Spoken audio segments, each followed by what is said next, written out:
North of the border in the province of Quebec, city of Montreal, it's Ile Notre Dame, the man-made island where Circuit Gilles Villeneuve sits twice a year. The 14-turn, 2.7-mile road course that will challenge drivers of the NASCAR Nationwide Series a good bit for 200 miles today. Unlike the last couple of years when weather has been a factor in this race, it will not be a factor today other than being a great day to be outdoors. 84 degrees, sunny, just beautiful conditions under which these fans get to watch NASCAR drivers go racing on this 2.7-mile track. Before we get the engines fired up, let's head trackside. Here's Vince. There are two major racing events held here in Montreal, the Formula One Canadian Grand Prix and the annual visit from the NASCAR Nationwide Series. This is the fourth time that NASCAR has been here to Montreal, and the fans have really turned out in force here this weekend. The previous two visits, the weather has been a factor with heavy rains, but the weather this weekend has been spectacular. And even though it's still an educational process for the Canadians with NASCAR, it is clear the Canadian fans love their racing, and they love their Canadian racers. None more so than Jacques Villeneuve. And for more on their local hero, here's Mike Massaro. And that was quite obvious during qualifying yesterday afternoon, Vince. As Villeneuve battled with Marcus Ambrose for the pole, the crowd erupted into a wild frenzy. It was obvious he is among the most popular drivers in today's field. To deliver for them, however, he'll have to overcome some adversity. During that qualifying session, Villeneuve broke his shifter knob, and because of that, drove the last two laps of the session without it. He'll enter today with a broken shifter because by NASCAR rules, the team was not allowed to repair it without forfeiting their qualifying position. He'll face some challenges and perhaps even do some in-car maintenance, trying to fix that lever that he'll be reaching for countless times this afternoon. Shannon? Well, Mike, 19-year-old Trevor Bayne was so excited about making his first trip outside the United States, he ran around the airport flaunting his passport, the same way he might show off his first NASCAR trophy. Now, according to his crew chief, Jerry Baxter, it is that enthusiasm and excitement that helps 19-year-old improve every time he comes to a brand new racetrack. It was a top 10 at Road America, and that is their goal here today. Alan? All right, Shannon, thanks. It's been a long time since I took my high school French classes. I don't remember how you say, gentlemen, start your engines in French. And I'm not sure whether we're going to hear it in French or English today, but we're about 5 seconds from finding out. Let's go trackside and get this thing started. Et maintenant, pour prononcer la phrase la plus célèbre dans le sport automobile. Now, to pronounce the most famous command in car racing, Monsieur Robert Atem, président et chef des opérations de UAP NAPA. Mr. Robert Atem, president and CEO of UAP NAPA. Conducteurs, démarrez vos moteurs. Drivers, start your engines. Fire it up. When you're ready. Fire it up. I want to see what 3840 is on the task force, okay? So I can give him a good reference. That'll be our pit road. You'll be able to 3840. All right, so the answer is in both languages and with enthusiasm, and we certainly like that. So time to go racing here at Circuit Gilles Villeneuve for the NASCAR Nationwide Series, 200 miles around this tremendously testing 2.7-mile, 14-turn track. Back upstairs with Rusty and Andy. I don't recommend running in a suit and tie in 90-degree weather, by the way. Rusty, let's talk about something that's concerned you as you look at the beginning of this race, which is the beginning.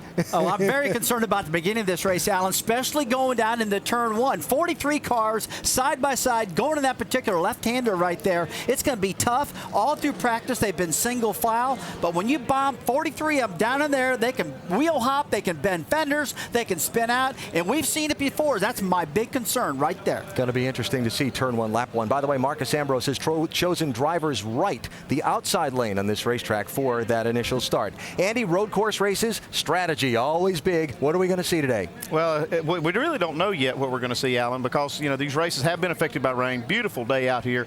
What that's going to mean is these cars are going to use a lot more throttle, a lot more brakes, and a lot more fuel. So it's going to be a two-stop race, but it's not a no-brainer. So some of these cars may have to save a little fuel. And then how much are they going to gamble on having cautions at the end? And it's always, you know, we never know how they're going to do this, and it's going to be interesting to watch and follow these strategies. Green-white checkers thrown in on the end, late twisted plot. They've been a theme here in Montreal over the last few years. We'll see how the strategy plays today. Now, we've talked a little bit about Canadian national pride today. All the people here pulling for Carpentier and Villeneuve and Ranger.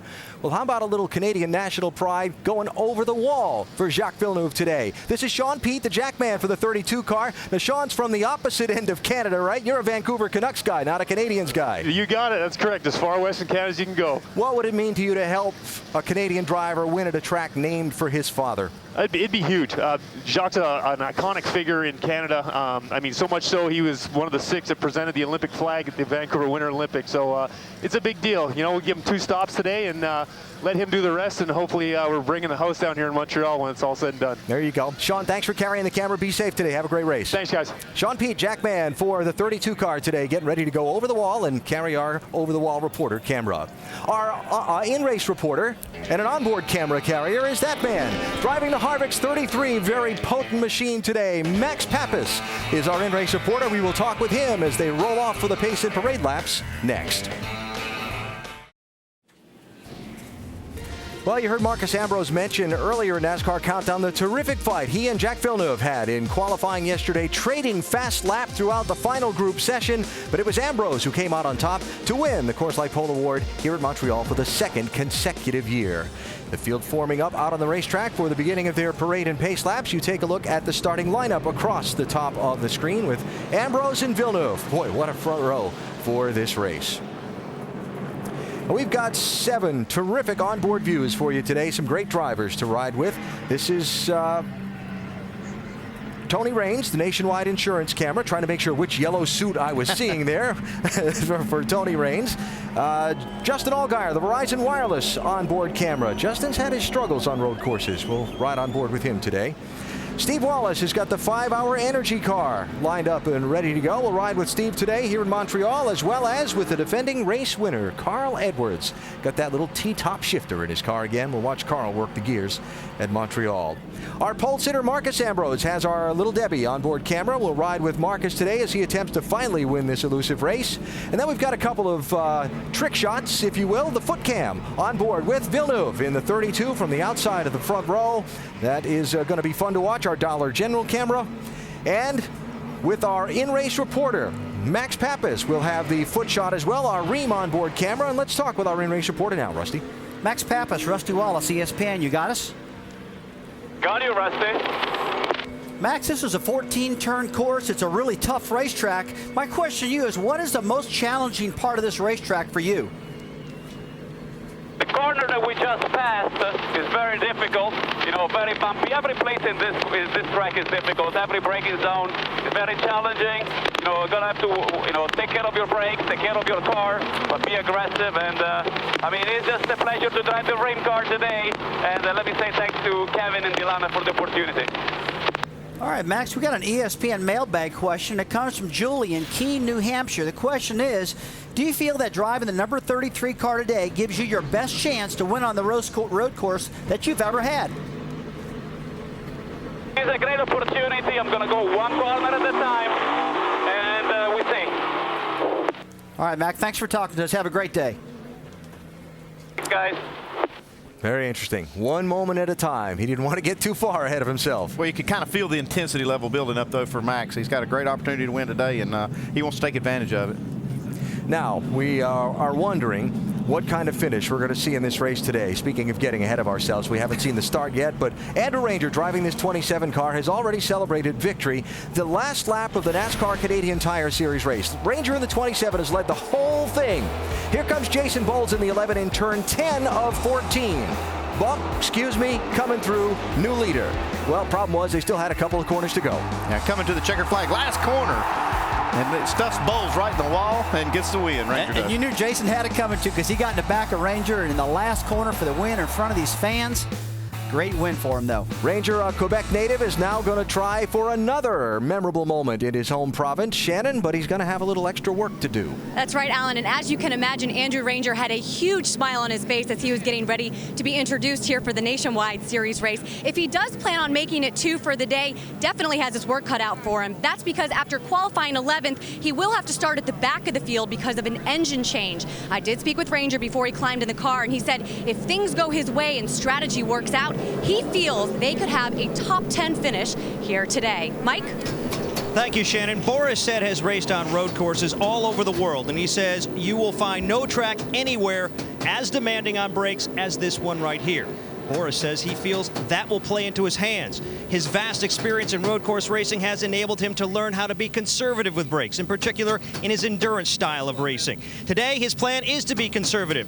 Hold back, race the racetrack for the first 90% of this race, but in the final 10%, make a mad dash toward the front, hoping to pick up his first career Nationwide Series win. Vince?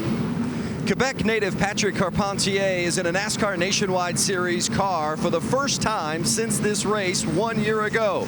He's finished runner-up here twice at Montreal, and he believes he's got a car that can contend for the victory again today. He's a huge celebrity in this area. He's raced and won a lot of races in his life, but when I asked him what it would mean to go to victory lane today, his eyes lit up and he didn't have to say a word. Winning is always special, but Carpentier doesn't pretend to hide what it would mean for him to win in Montreal today. Alan Bestwick.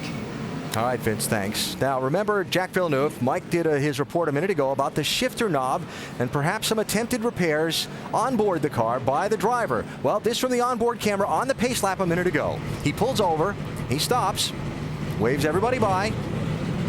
This is typically when they change their steering wheel position, or, you know, they're allowed to do that, pull over on the side and make some adjustments in the cockpit. You see, he's definitely working on that shifter. All right. And gets to resume his position in line on the racetrack before the start. That's totally legal. That's no problem to do that. I'm trying to figure out how he could fix it by beating on it. Hey, get a bigger hammer. Usually they're screwed down on there or they're bolted in it, but he just hammered down on that baby with his hands. So it's yet to be seen if that's going to stick and hold on for him. That's going to get a lot of usage today. Come on, you've hammered on some things a time or two when they weren't working right, haven't you? Well, I've had a front camera beat on those fenders trying to get downforce out of these cars and stuff like that, but never my shifter handle. And just to reiterate again, the impound rules, he worked on it from inside the car on the pace lap. He's fine. Otherwise, if the crew had fixed that this morning, he would have gone to the back of the field for the start. Now, some storylines to follow during this 200-mile event here in Montreal. Robbie Gordon feels like he should have won the race back in 2007, but he ran afoul of officials that day. Robbie looking for revenge from the back of the pack, and not revenge, but redemption for Marcus Ambrose. Yeah, Marcus got kind of bumped out of the way by Robbie Gordon the first year. He's made a couple mistakes to lose the last couple of years. You see, Jack Villeneuve's home track. Everybody's wanting him to win. He's going to have a lot of self-induced pressure to get the job done, to get this baby in victory lane. He's definitely got the speed. Can you imagine what this place will be like if Villeneuve or Carpentier were to win this race at the end of the day? It will be something to see. Our track facts as we get ready for the start. 74 laps around this 2.7-mile track to get just a shade over 200-mile distance. Yeah, we'll look at that pit window at around 28 laps. That's what they can run on the outside on that fuel tank. You'll see some teams probably gamble a little bit to try to stretch that as far as working this race backwards from the end, and may try to pit with about 30, maybe 32 laps to go. A lot of the teams I've talked to are expecting their very first pit stop, Andy, around lap 20-21, because they've had to qualify on the fuel that was in the car, and they have not had an opportunity to refuel. That's NASCAR's rule. So they're going to have less fuel in the tank right now when they start this race. I think those guys with that sign have been here all 4 years. I think they have. Yeah, because we've seen that sign before. Maybe it'll work today for him. There you go. Great crowd on hand, beautiful weather, and we're hoping for another great, memorable Montreal race. This race has been filled in its first 3 years with late twists of plot, drama at the end of the race, some surprise winners at the end of the day. And it has certainly been filled with a lot of contact, a lot of incidents, and some tempers from time to time. We'll see how this one plays out over the course of the 200 miles. And you talk about tempers and how it's going to play out. I'm really concerned about this turn one, like we talked about at the beginning of our broadcast. I mean, can you imagine, Alan, 43 cars, 180 miles an hour, bombing into this hairpin left turn you're looking at right there, folks. That's going to be a tough one. A lot of them last year actually landed on what I call the island right there in the center. And the rule there is if you get out there, you got to stop and then go. Here's the problem, though. You pull right back on the racetrack in front of the oncoming traffic, and you got to be really careful when that happens. I think it's interesting that Marcus Ambrose chose the right side getting into the first turn he's going to come to. He's actually going to be on the outside. He's counting on getting enough lead that he can have the inside on that second turn so he can have that down the straightaway. But kind of leaving himself vulnerable, I think, a little bit on that very first lap. Figure he and Villeneuve are going to be really testing those brakes in that first corner, huh? Yeah, well, we know Villeneuve is. All right, the Olympic rowing basin where they held the rowing events in the 1976 Montreal Olympics. To the right, as you look at your picture, as the drivers come down this longest straightaway here at Circuit Gilles Villeneuve, they'll come to the final couple of corners onto the pit straight and the green flag for today's 74-lap event. Massive crowd, beautiful weather, great field of drivers, all the ingredients for a spectacular afternoon. Now all we need is one thing. Let's get going. Let's have a good race. We're ready. Here they come. Ambrose, 47. Villeneuve, 32. Ready for the start of the 4th NASCAR Nationwide Series race at Montreal.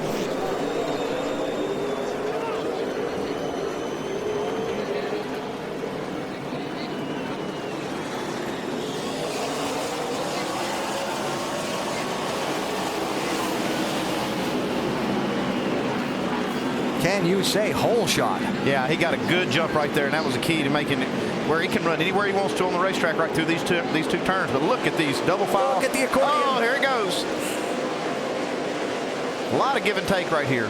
Yeah, there was a lot of give and take, but I saw some guys hit each other's bumper through there, almost stopped trying to make it through. And boy, what a tight corner right here to entry of turn 3. Logano squeezes in front of Leffler. Villeneuve managed to hold off Edwards in Edwards' bid to get inside for second in the first couple corners.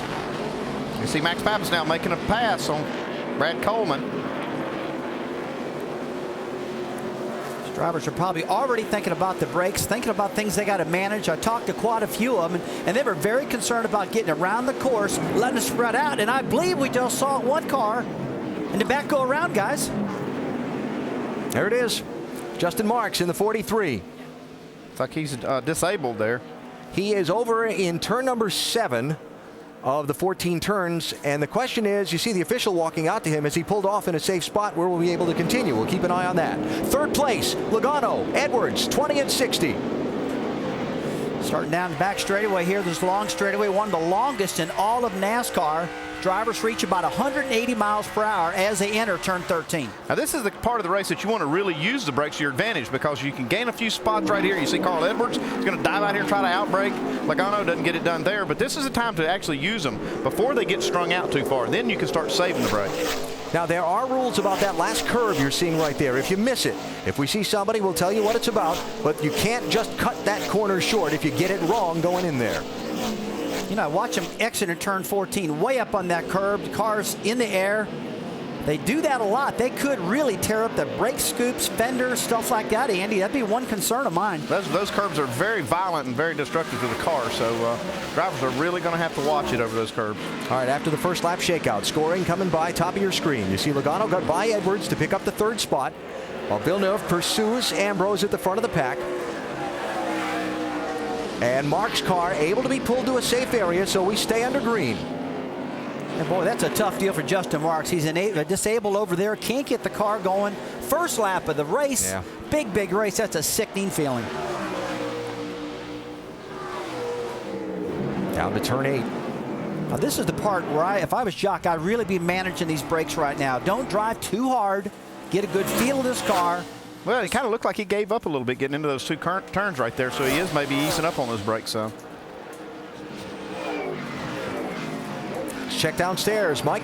And Alan, as Rusty was alluding to, this is a good time, as is all the race, for Jacques Villeneuve to conserve those brakes. In each of the 2 road course races this year, he's encountered some brake problems, so much, in fact, that team needed to make some major adjustments coming into this race. I talked to crew chief Trent Owen earlier this weekend, and he said they changed the master cylinder, the pedal box, and there's trouble on the racetrack for his teammate, the 10 car, getting off. But the brakes were certainly an issue they addressed coming in. They feel like they've got a better package this time around, however.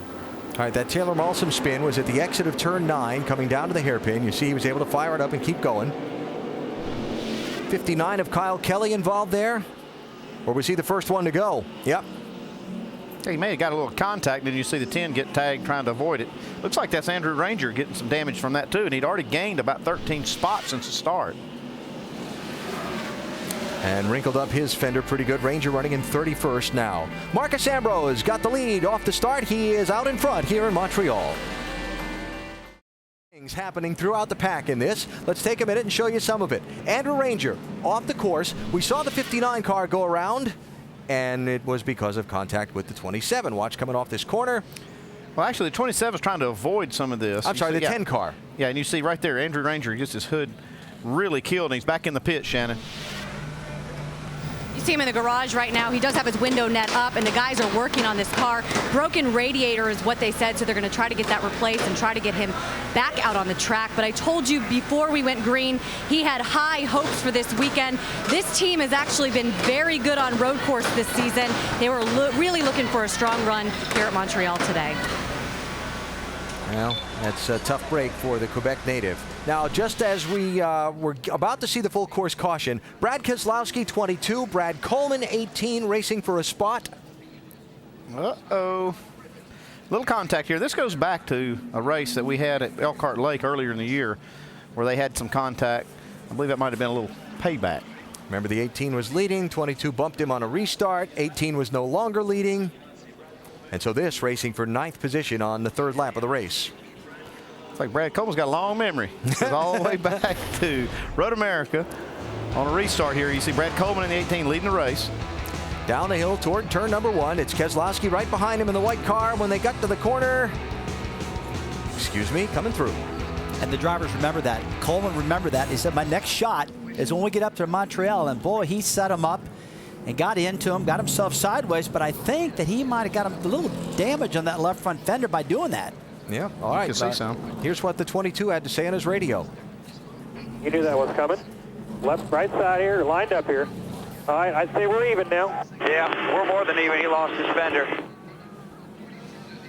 Well, I guess the 18 probably got a little more damage out of that than Brad Keselowski did, but he did lose a few spots. Another look at it in the corner.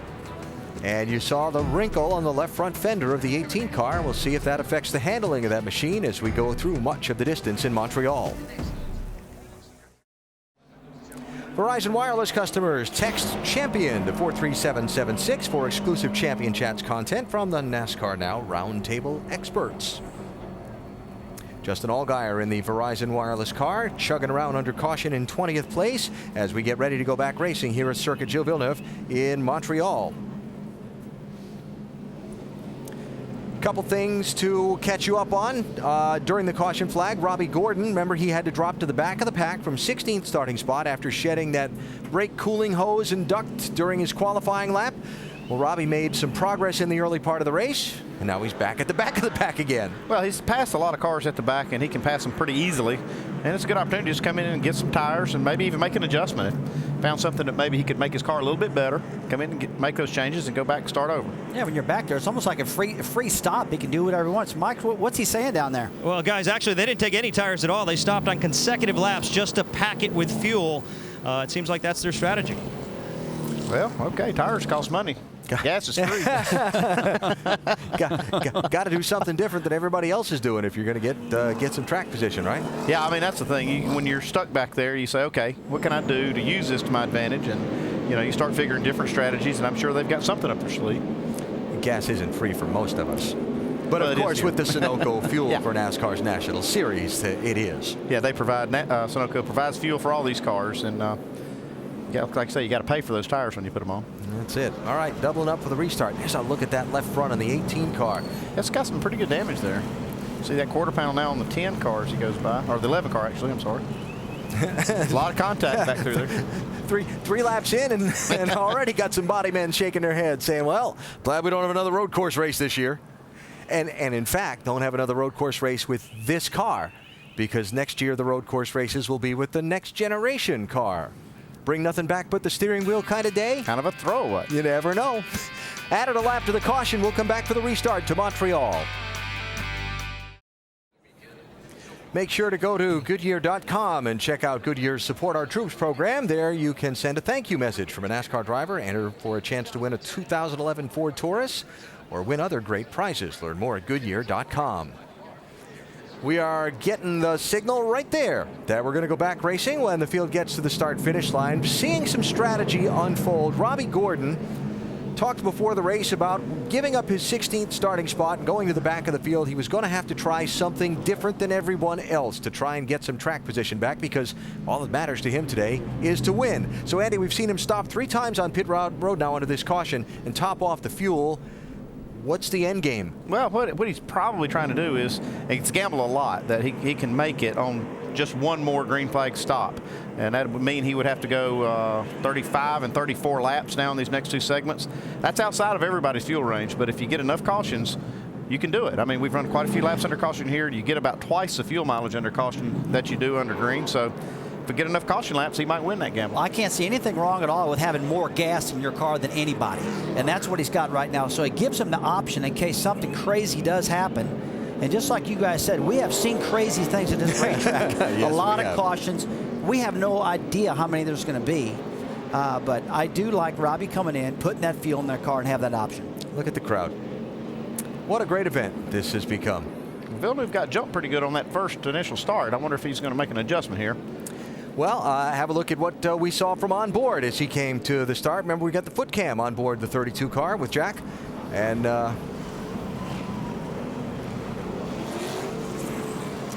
watch how he was working that brake and gas as he was alongside Ambrose. You can see kind of the cat and mouse game going on right there between Ambrose and Villeneuve. Absolutely, Ambrose won that one. To borrow a line from someone, so was he the cat or the mouse? Well, I don't know. That time he was the mouse. Well, a lot of time as a driver, when you got beat the first time, you don't want to get beat that second time. So you're kind of upping your game a little bit more. You got the tires warmed up. I know he wants to get in the lead. But that complication, he can't beat Ambrose to the start-finish line. Yeah, the only thing he can do is try to just react as quick as he can to Ambrose's jump. And Ambrose, he's going to try to maybe play that to his advantage. We saw him do that last time. Yep. That'd be one way to get Villeneuve out of his hair. Have him be serving a pass-through penalty. Yeah, we'll see. Pace car off. Here they come. Watch that start-finish line. Watch the 47 and the 32.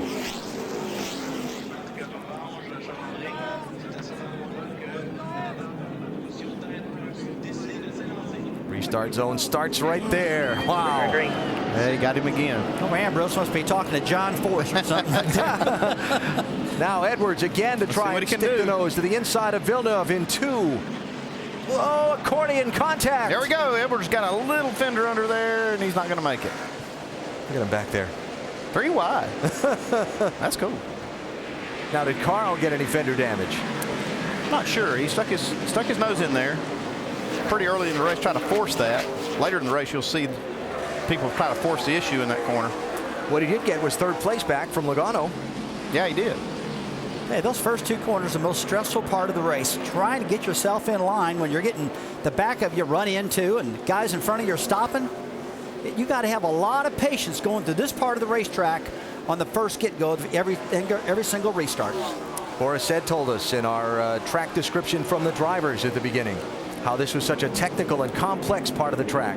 Down to turns 8 and 9. Brendan Gaughan, 62. Oh, contact there. That's Alex Kennedy in the 23, the youngster out of New Mexico. J.R. Fitzpatrick in the 7. Well, we kind of set that up. You saw Brendan Gaughan. He was protecting the right side of the racetrack when he went into that right-hand turn, so he didn't get somebody inside of him.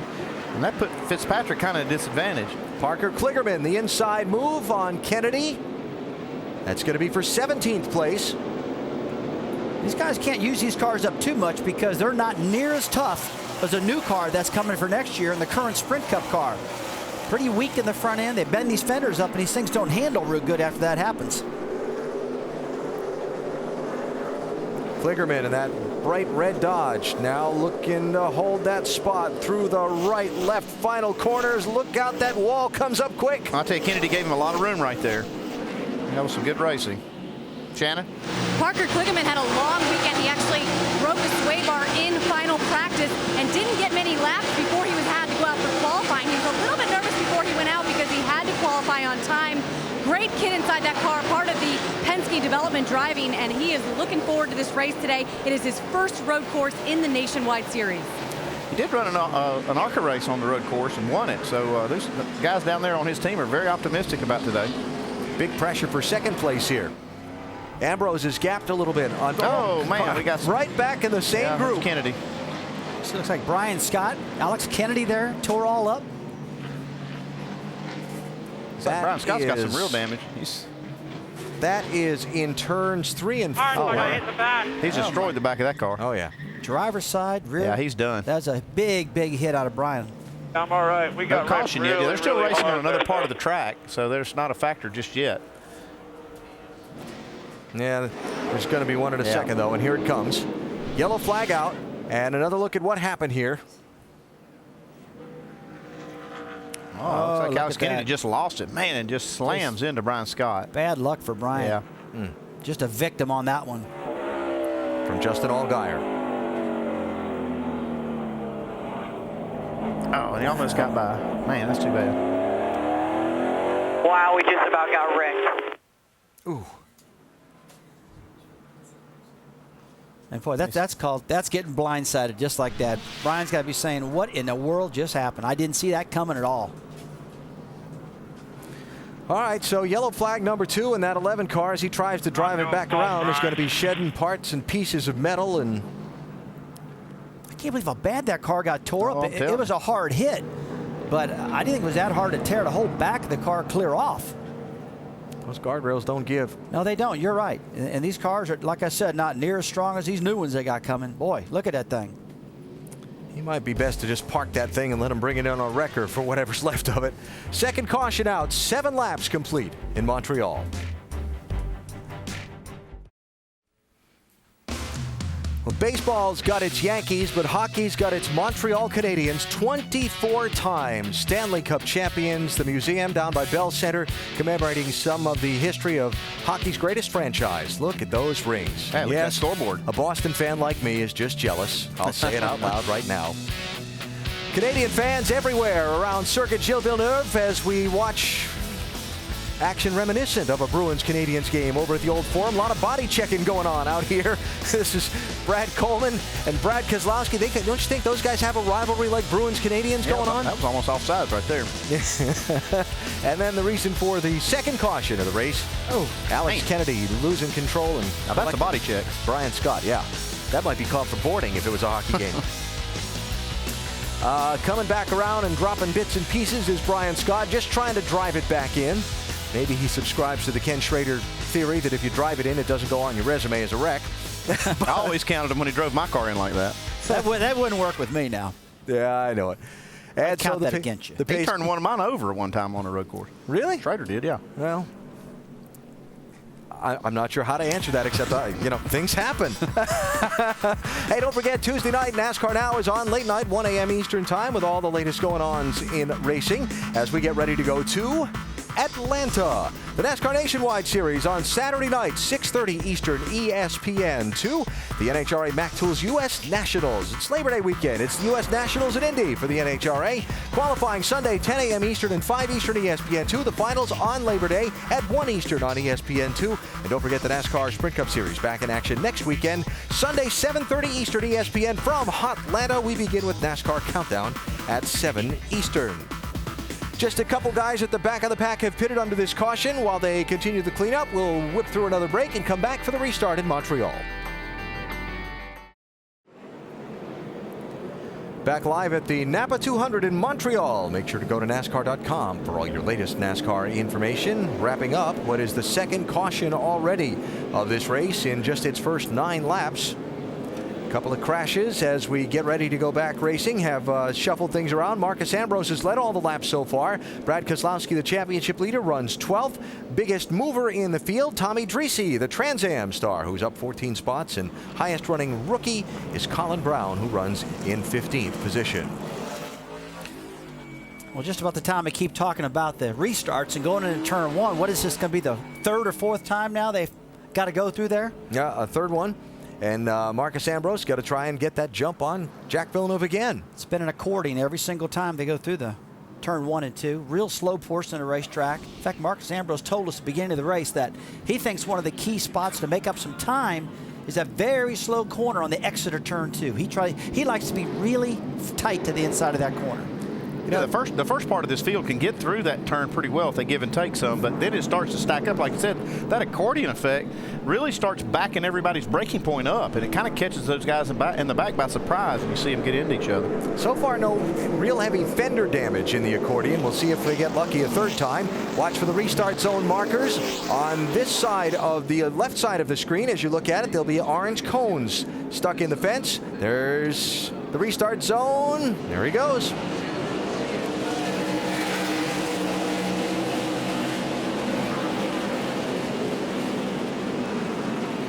Like Joey Logano's got position now on Villeneuve. to the grass, and he got into the side of Villeneuve. Edwards trying to make something happen. See some smoke coming off that 20 car now off the left front fender. Yeah, Big a lot time of damage. Oh, yeah. Big damage, Joey Logano, left front. If that's rubbing the tire now, it could blow out in just a lap or two. Question is, any damage also to the right front rear fender of on that car when 32? he comes by, check for rub. Looks like Villeneuve's car's okay. Logano's going to have a problem with that left front, though. Yeah, especially when he gets down in the Got turn. tire rub on the left. Probably needs to pit that car right away, because when he gets down that long straightaway and that right-hand turn into 13, it's really going to rub there.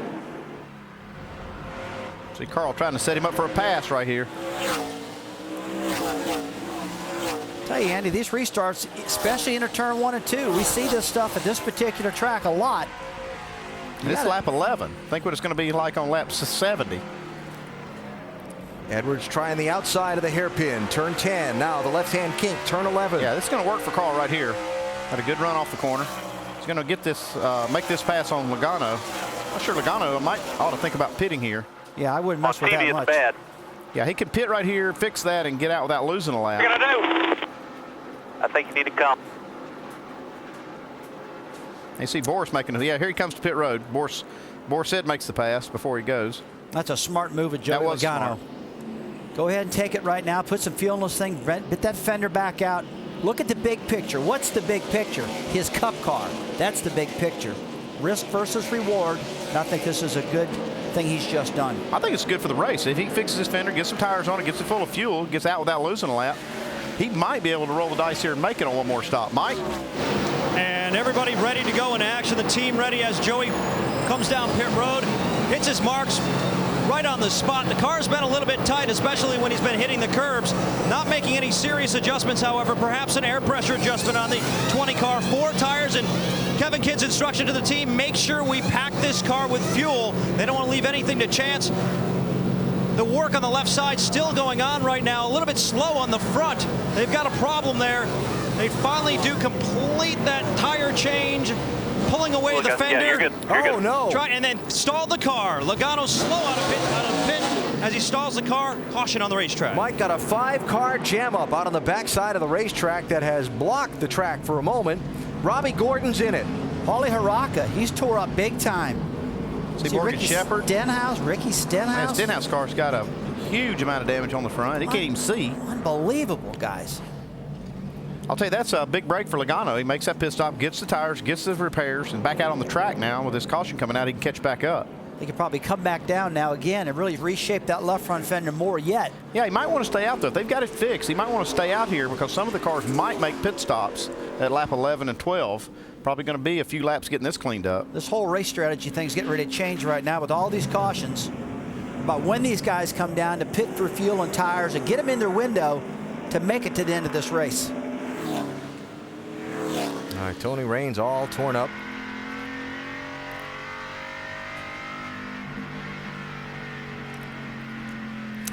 All right, let's go back and reconstruct a couple things. First, the Logano damage on the restart, trying to get second from Villeneuve. He almost got forced off the track, but, you know, trying to come back on the track, and he just gets into the left rear of Villeneuve. Yeah, you can't hardly steer the car at all. You saw it in the mud, shooting up all the grass and everything on Logano's car. And how about Jack seeing him coming and moving up a lane in that second corner to keep from getting hit harder? Watch him move up off the bottom here. Whoa. Yeah, he did. He made a nice defensive move. About 10 back. You can see, you know, Logano does a good job trying to get position. Trying to look right side, 09. Just at 20 now. Easy, easy. There you go, right side 09. Edwards has chosen to pit under this caution, Vince. Yeah, 4 tires, fuel, of course, and they're going to make a slight air pressure adjustment. Says it's a little bit loose, but overall pretty good for the 60 of Carl Edwards. And by the way, on that earlier contact where they had a little stack 'em up going into one, no damage to the hood for Carl Edwards, or to the front end. Now they seem like maybe they've got a problem. They've stopped Carl. Go. Drew Blickensderfer had called for Carl to stop. The light was red, so we had to make sure we stopped, you know. The light was red on pit road, so they had to make sure that Carl stopped, but no issues with the car. Alan. That's just on the exit there. They have to let the field go by and then line up behind the cars that did not pit. No, boy. Yeah, he's done. Ricky Stenhouse Jr., one of the 5 cars involved in the wreck that has put out the 3rd caution flag in the race. Let's see if we can figure out what happened. That's Nemechek getting nipped by Kyle Kelly in the 59. Oh, and there comes Rains. He gets into the back of Mike Wallace. And there comes the big See, clog. Paulie Haraka tries to go to the inside, just can't get the car turned down there. Kelly's the track gets blocked right here, and then Robbie Gordon does a really good job of getting stopped. And then he gets nailed by Stenhouse right here. Andy, that's the 2nd time that Kelly's got involved in an incident. He spun the 1st time now, this crash. And Robbie Gordon, he barely gets a nick in this. He gets hit in the back, but it doesn't look like he took much damage. Well, Stenhouse hit him in the rear. That's where he saw the damage come from his car. But Robbie's car held up pretty well. Mike Wallace got hit. McDowell squeezing through. It's a very narrow track, and it's just hard to get around some of that stuff. Well, there is the damage on Robbie Gordon's car. Robbie's car. Yeah, he got more than it looked like initially. Yeah. Robbie's probably saying right now, I just want to go home. They're beating me up too bad here. 20 car. Extended service on that left front corner, trying to brace that fender up. It's been an action-packed start of this NASCAR Nationwide Series race in Montreal. Rugged would be the word I would use to describe the beginning of today's NASCAR Nationwide Series race at Circuit Gilles Villeneuve in Montreal. We've run 13 laps. 7 of them have been behind the pace car. 3 caution flags in the opening part of this race have stacked up this field, and we continue to run behind the pace car. Marcus Ambrose has been the only leader so far. Huge Sunday night baseball game tonight in the American League East. Tampa Bay Rays tied with the Yankees for the division lead. The Red Sox 5.5 games back, trying to get back into the playoff hunt. ESPN Sunday Night Baseball from Tampa at 8 Eastern. Then the National League East featured on ESPN's Monday Night Baseball at 7 Eastern. David Wright and the Mets face Jason Hayward and the Braves. Both games available on ESPN3.com. Tell you what, that dirty stuff right there, all the oil dry they put on the track, they can blow it off and clean it up.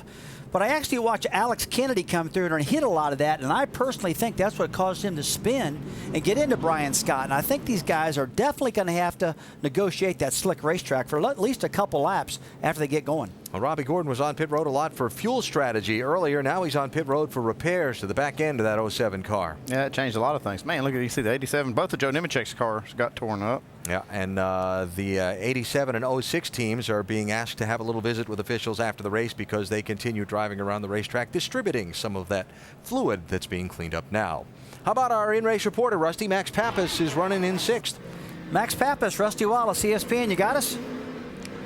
Roger, Rusty. I don't know what it looks like from your seat, Max, but that turn 1 and 2 and those restarts look pretty troublesome. As you can see, people are over-aggressive, and, you gotta be aggressive, but you gotta have to be opportunistic at the same time. So, I'm still taking care of my car. I haven't really pushed it too hard, and it looks like the track is covered in oil right now, so hopefully it's gonna get cleaned up soon. Max, we noticed the track covered in oil, like you just said, and they do the best job they can to clean it up. But when you have to drive over that oil dry, does the car get really slippery out there? Is it slick right now? Just trying to actually find out if it's going to be grip on that patches or not, because you're going to have to be on it when the race is green. So, it's tough. You don't want to be on it, but you have to, and just one of those deals. All right, buddy. Thanks for talking to us. Have a great run. Be interesting to see how that plays with which lane of cars on the restart and where it begins on the racetrack, and if somebody goes a little slipping and sliding. It's going to impact some of the cars on this next restart. All right, so while they continue to clean that up, we'll take another break. Marcus Ambrose, Jack Villeneuve, the top 2 at Circuit Gilles Villeneuve in Montreal. Who says you have to have a beach to be a surfer? The St. Lawrence River, where some of the rapids work their way through.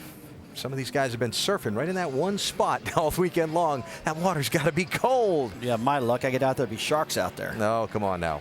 Fun on a beautiful Sunday afternoon here in Montreal, as just adjacent to the surfing spot, is Circuit Gilles Villeneuve, where the NASCAR Nationwide Series continues to run under caution. Some of the drivers we would consider road racing specialists and where they rank in this race. Patrick Carpentier's moved up nicely, a couple of spots in the opening run.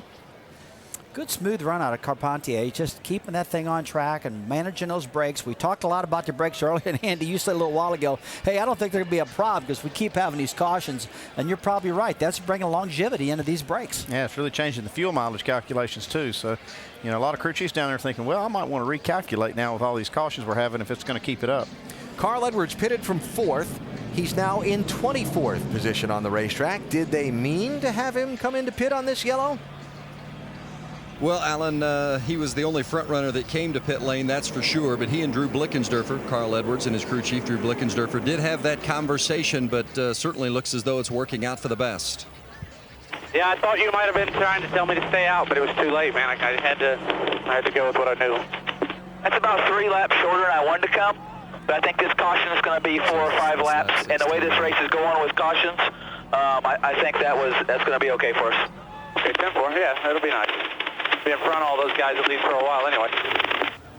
You know, lap 16 gets us to where we can make it on one more stop, and you know, you're coming to lap 13 right now, so we're still close.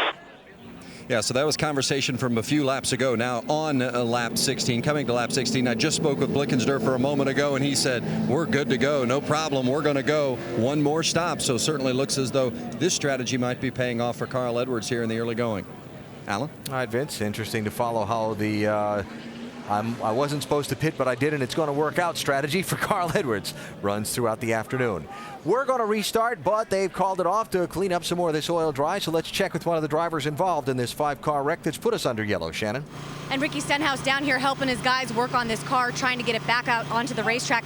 Really no place to go. What goes through your mind when you see something like that happen right in front of you? That was kind of tough. We were coming around the blind corner there, and as soon as I got around, the spotter said, you know, they're stacking up, and I got in the brakes and locked them up and just slid right into, I think, Robbie Gordon. So, you know, sorry to his guys, but it's unfortunate for our City Financial team. We're just kind of riding around there trying to bide our time and, you know, just try to get to the end and worry about racing at the end. But got caught up in that, but these guys are going to work hard, get this thing back out there and make some laps. This team really has improved over the past couple months.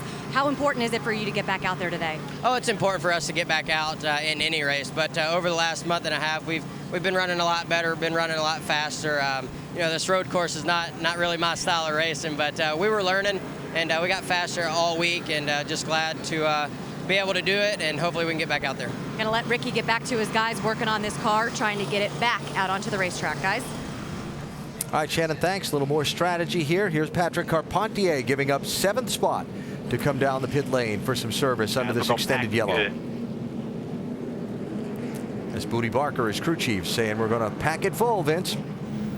Well, with Patrick Carpentier, they believe that at this point they are within that window from a fuel perspective. Originally, they would have liked to have stayed out a little bit later, but conversations with the crew chief, they've decided now's the time. Let's go ahead and do it. Carpentier has finished twice 2nd place in this race. Told me before the race today they felt like they had one that could contend again, so we'll keep an eye on the 00 of Patrick Carpentier.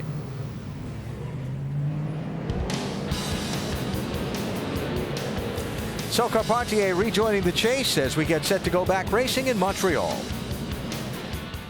A little bit of everything here at Ile Notre Dame. A little bit of everything on the race today in the first 15 laps. 3 cautions already for 9 of those 15 laps, and drivers abusing some equipment in this race. Fenders and bumpers and so on. Looks like we're going to have some late pit stops under this yellow. Boris Said from 3rd, Paul Menard from 4th break off and come down the pit lane. Any other takers? Looks like Kligerman might go. All right. Meantime, Boris in that 09 car going to give up the number 3 position for some gasoline here as the field completes the 16th lap. Alan, I tell you, in my opinion, everybody that's staying on the racetrack right now is making a mistake. I like what's going on right now. I believe that, take a look at Joey Logano's car a little while ago. He's in pretty good shape right now. Mike, looks like Boris has got a good stop getting ready to happen here, too. Yeah, Boris Said on pit road as well. Many people trying to top off right now. Said will take right side tires, pack the car full of fuel as the team now swings around to the left side. A 4-tire change for Boris Said as he completes a stop now. Vince? The 98 of Paul Menard ran here last year, finished 15th in his only previous run here. Says the car's pretty good. They just put 4 fresh Goodyears on it, packed it full of fuel. Alan? Interesting, Vince, also that Carl Edwards and Patrick Carpentier have come in to top off the fuel, as well as Joey Logano again. Vince? That's exactly right, and there's the 00 of Carpentier. You made the mention of Carl Edwards. He just pulled off pit lane. They also gave a little fender pull there you saw from the right side of Carpentier's car. They just wanted to double check and make sure they weren't having any rub. Waiting for the end of the field to clear. What I was saying a little while ago, you see the 98 Menard and Boris set, all these guys are set to go now. Everybody that's going to pit has got to come in behind them. So I really don't understand why they're still staying on the racetrack when this pit stop here will put them in this window. Well, the answer has got to be they don't think they're in their window to make the race on one more stop, right? That's got to be the only thing. Yeah. They're just counting on. Really, this next stop is not the most critical. It's actually that last pit stop when you make that, and this one kind of sets you up for it. All right, we've talked a lot about brakes being critical to a driver's success today. There's another piece on the race car that a driver has to be sure and not abuse if he wants to take the trophy home for Montreal. For more on that, back to the Craftsman Tech Garage and Tim Brewer. Tim? One of the most important aspects of road racing is the transmission. On an oval, we utilize first, second, third gear to get off pit road. But once we put it in high gear, we never shift it again during that lap. But road racing, you use a transmission for acceleration off the corner, going through the gears. But what's more important, you use it for slowing the car down, downshifting. You generate so much heat in the transmission, we have to put a cooler on it, using a pump to run it through the cooler just to cool the fluid. But what you have to do when you're shifting, make sure that you're precise, getting it into gear, not grabbing the gears, banging the gears, because if you do, you're going to tear the transmission up. You take care of this, you'll have a good finish at a road race. Yeah, Tim, you take care of it, it'll take care of you. Yeah, they're wearing second gear out right now, riding around behind this caution car. All right, so some of the strategy beginning to play out here. We have not seen the leaders, Ambrose and Villeneuve, pit under the yellow or green, for that matter, yet in the race. Vince?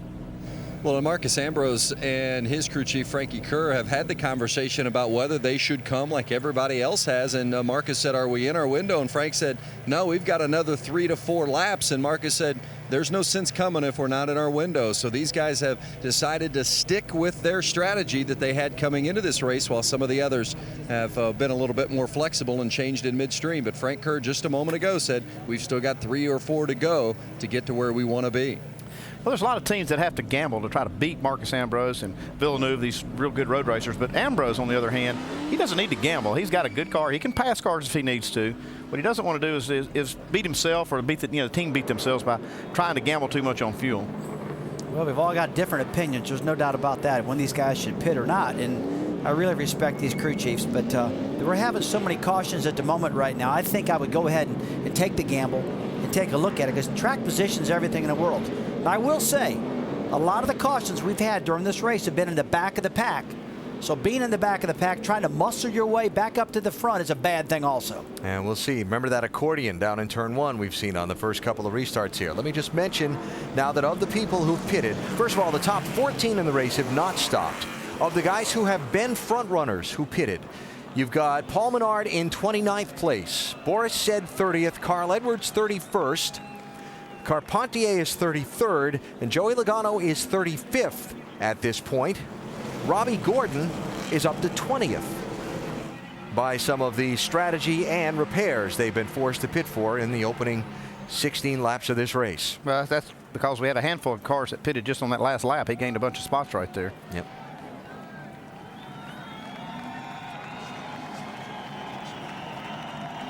Well, we're going to see how it all plays out here, as Jason Ratcliffe and Drew Blickensderfer and all the other crew chiefs try to figure the constantly moving target. That's where ulcers come from, right? That's exactly right.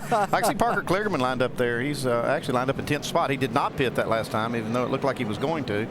He took the track position instead. Yeah, it looked like he was coming right down pit road. Must have darted back on at the last minute, and our cameras didn't catch him, or I didn't catch him.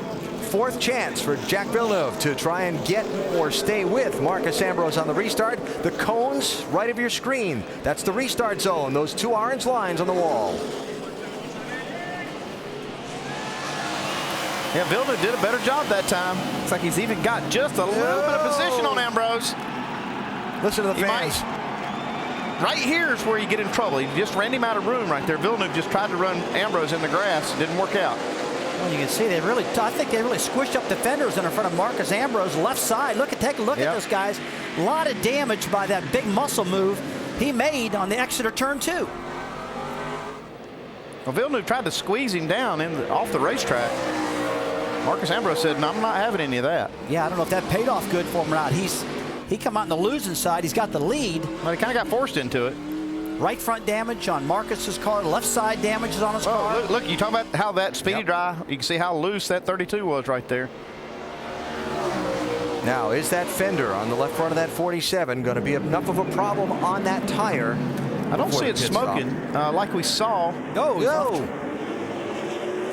See, boy, Ambrose working that wheel. Yeah.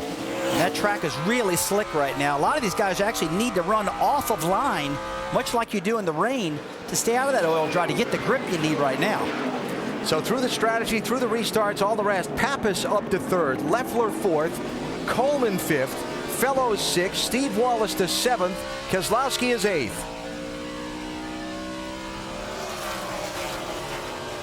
Every time on the Exeter turn 2, guys, we have seen body contact, body damage.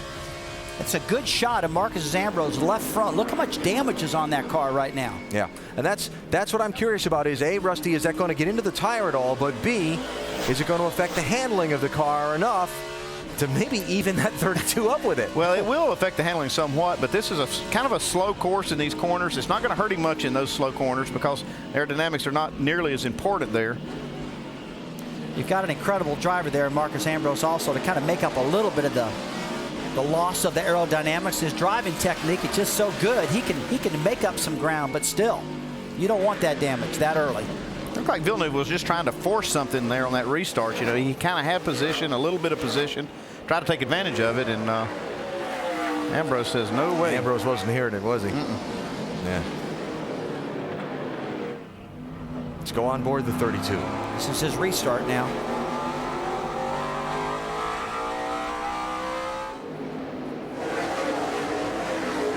Cards. That's Tommy Dreese turned around.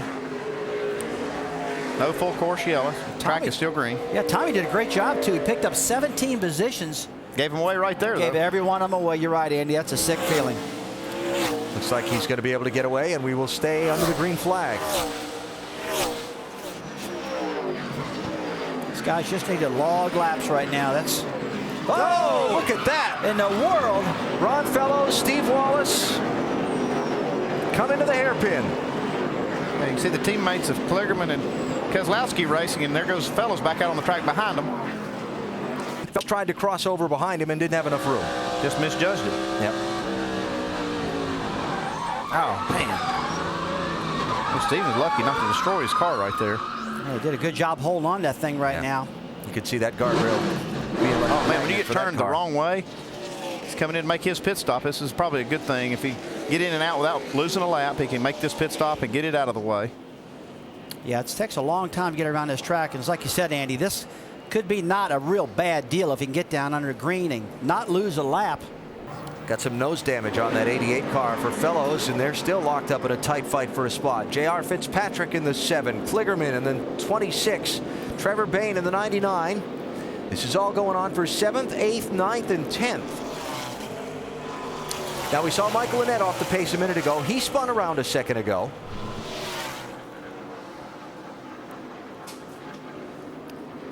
That just got behind on the steering. Is turn 6 and 7, and it. Oh, he made contact. That's some damage there. Didn't work out well for him there. Michael Annett is back and rolling, but he has lost a lot of ground on the racetrack. He's back in 31st spot.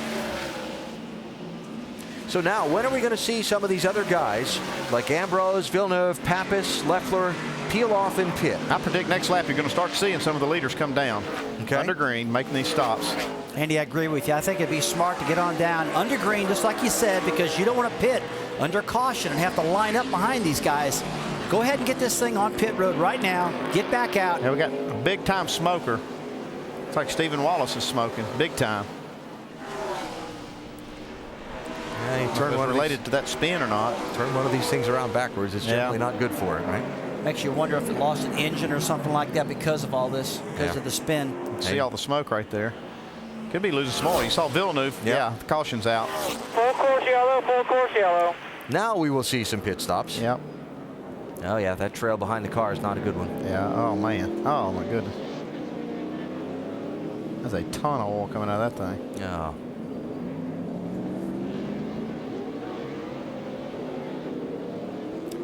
Well, they could have, they could have made a pit stop last lap. And anybody that would have done that would have gotten a good break right here. But now, since the caution has come out right here in the window, you'll probably see all the leaders come under caution.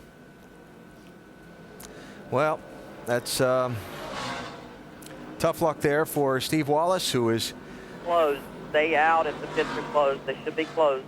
Obviously not happy with Ron Fellows coming past him. I think Steven was waving at Ron Fellows when he went by. Pit this time. Pit this time. 4 tires, guys. All right, that is the 32's radio. The pace car has picked up the field. And here they come. Here they come. You're going to see how some of the strategy works out. You saw Carl Edwards and a lot of those cars pit earlier. They're going to stay out here, take the track position. Probably take the lead. That was a good call, staying out. Like, see, Brendan gone. He made a stop. He's out also. He'll be staying on the track. And no matter how fast a pit stop you make under caution, you have to line up behind the cars that stay on the track. Coming to you, Shannon. Yeah, Brad Coleman pulls his car in, you guys. They're going to take 4 tires. Doesn't look like any adjustments, but they are going to remove a little bit of tape from the front of that nose from the grill, because it is getting a little hot with the water temperature. Mike. Jacques Villeneuve in as well. No adjustments here, just 4 tires and fuel. Villeneuve very happy with his race car, Vince. Well, the 47 of Marcus Ambrose is in. There is a little bit of damage on that left front fender from the contract from Villeneuve, but 4 tires and fuel, just a little bit of tug on that left front. Our Nationwide Insurance race off pit road. It'll be Ambrose holding off the 32 team. Keselowski gains a couple. To be the first off of pit lane, question becomes, where's he going to line up for the restart? Yeah, that's going to be the question. How many cars stayed out here? We'll set it here when they all get strung back out after they go on the track. Well, Sean Pete, the Jackman for the 32 Canadian native, is our over-the-wall reporter. He was just in action. Come on, boys, nice and easy.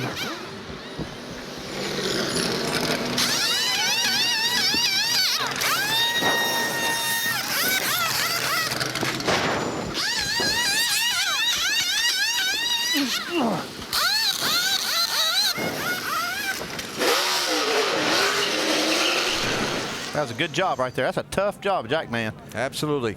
And a hot day, but a great job for Sean Pete as he tries to help his fellow native of Canada, Jack Villeneuve, score a win in Montreal. Villeneuve's going to be back around 19th in line for the restart. Back in Montreal on a beautiful summer afternoon. Reminding you before we go back green that Tuesday night NASCAR Now is back late night, 1 a.m. Eastern time, getting you ready for all the action of the week in NASCAR, including Friday night's Nationwide Series race on the Friday night. I've been used to this Friday-Saturday thing here. Saturday night's Nationwide Series race in Atlanta. I'll be there a day early if I show up then. 6:30 Eastern on ESPN2. It's Labor Day weekend, so the NHRA Series is going to run the traditional U.S. Nationals, the Mac Tools U.S. Nationals at Indianapolis Raceway Park, qualifying next Sunday, 10 a.m. and 5 Eastern. Finals on Monday, Labor Day, September 9th, 1 Eastern on ESPN2. The NASCAR Sprint Cup Series also in action next weekend in Atlanta. That is a Sunday night race. Our coverage presented by Pennzoil at 7:30 Eastern time. We start with NASCAR Countdown at 7 Eastern. I will be there and on the correct plenty days. of time. Yeah. Next weekend in Atlanta. This car is Atlanta. Under the lights, they're going to be fast down there. A lot of grip at that place. Going to be a lot of fun. 200 miles an hour, getting it. Now, what we have are basically 3 separate strategy schedules going on here at Montreal. Robbie Gordon is the new leader of the race. He did not pit under this yellow flag. Robbie has pitted 7 times in the race already. First for strategy, then for some crash repairs. A little farther back, you will find Paul Menard and Carl Edwards. They're running in 7th and 8th. Remember, they pitted on the last caution flag back at lap number 12 and took fuel. farther back, you'll find the guys that have led the whole race so far and just stopped under this yellow. Marcus Ambrose in the 47, Jack Villeneuve in the 32. They are 14th and 15th for the restart strategy playing out. On those restarts, if you want, after sticking green, if you can see them clear, jump in there. Don't be afraid to jump in there, okay? Why don't you let me get turn 1 then, Al? It's probably from where you are, can't see it. The 32 was inside pretty good. That's fine. If you want to take it, that's okay by me. I'll get you into 1, then it'll be all you. Well, there you go. And one of the things that Marcus Ambrose and his crew chief Frank Kerr were discussing, not just the lane to choose on these restarts, but also the fact that if they could get a longer green flag run, they feel like they're definitely fast enough to stretch things out a bit, but they just haven't been able to get enough green flag activity. So right now, that's been the biggest issue for Frank Kerr and Marcus Ambrose, but they definitely like the car that they have underneath Marcus here today. All right, Vince, thanks. So we'll see what happens now with these guys back in traffic. Here's that last restart where the 47 car got the damage on the left front with the 32 of Villeneuve as they went down into turns 1 and 2. Yeah, it's almost like Ambrose was crowding Villeneuve just a little bit right there on the straightaway. And the roles are reversed once they get into the corner. It's like Villeneuve kind of forces Ambrose off the track, and Ambrose says, no way, buddy. You can see Villeneuve just now, he wanted that shot that time. He's tried it so many times. And I really thought that maybe Marcus would have backed out of the throttle a little bit, let him have that lane. Well, you're getting ready to see the reality of their strategy. You know, they felt like they didn't have enough fuel mileage to go pitted earlier. You're going to see these cars that did roll the dice and start up front. It's going to be touchy with these cars starting as far back as they are. Yeah. I got a feeling they're going to look like bulldozers coming to the field. You can't bulldoze too hard because it's got those guardrails on both sides of the track here, Rusty. Well, I thought so too, but he's wore the sidewalls out on those too. Yeah, look at it, all marred up. Mike, those tires look like they've been through a lot of work. Yeah, if the audience out there wants to know exactly how close those two cars got, well, there's a little bit of paint transfer on these Goodyear Eagles. There's a lot of paint transfer in those Eagles, guys. You see the guys checking the tread depth, how much rubber's left on those tires? Not a lot of rubber left on the sidewalls of those tires, though. Cleanup continues. We'll take a break, come back for the restart. Robbie Gordon is the new leader at Circuit Gilles Villeneuve in Montreal.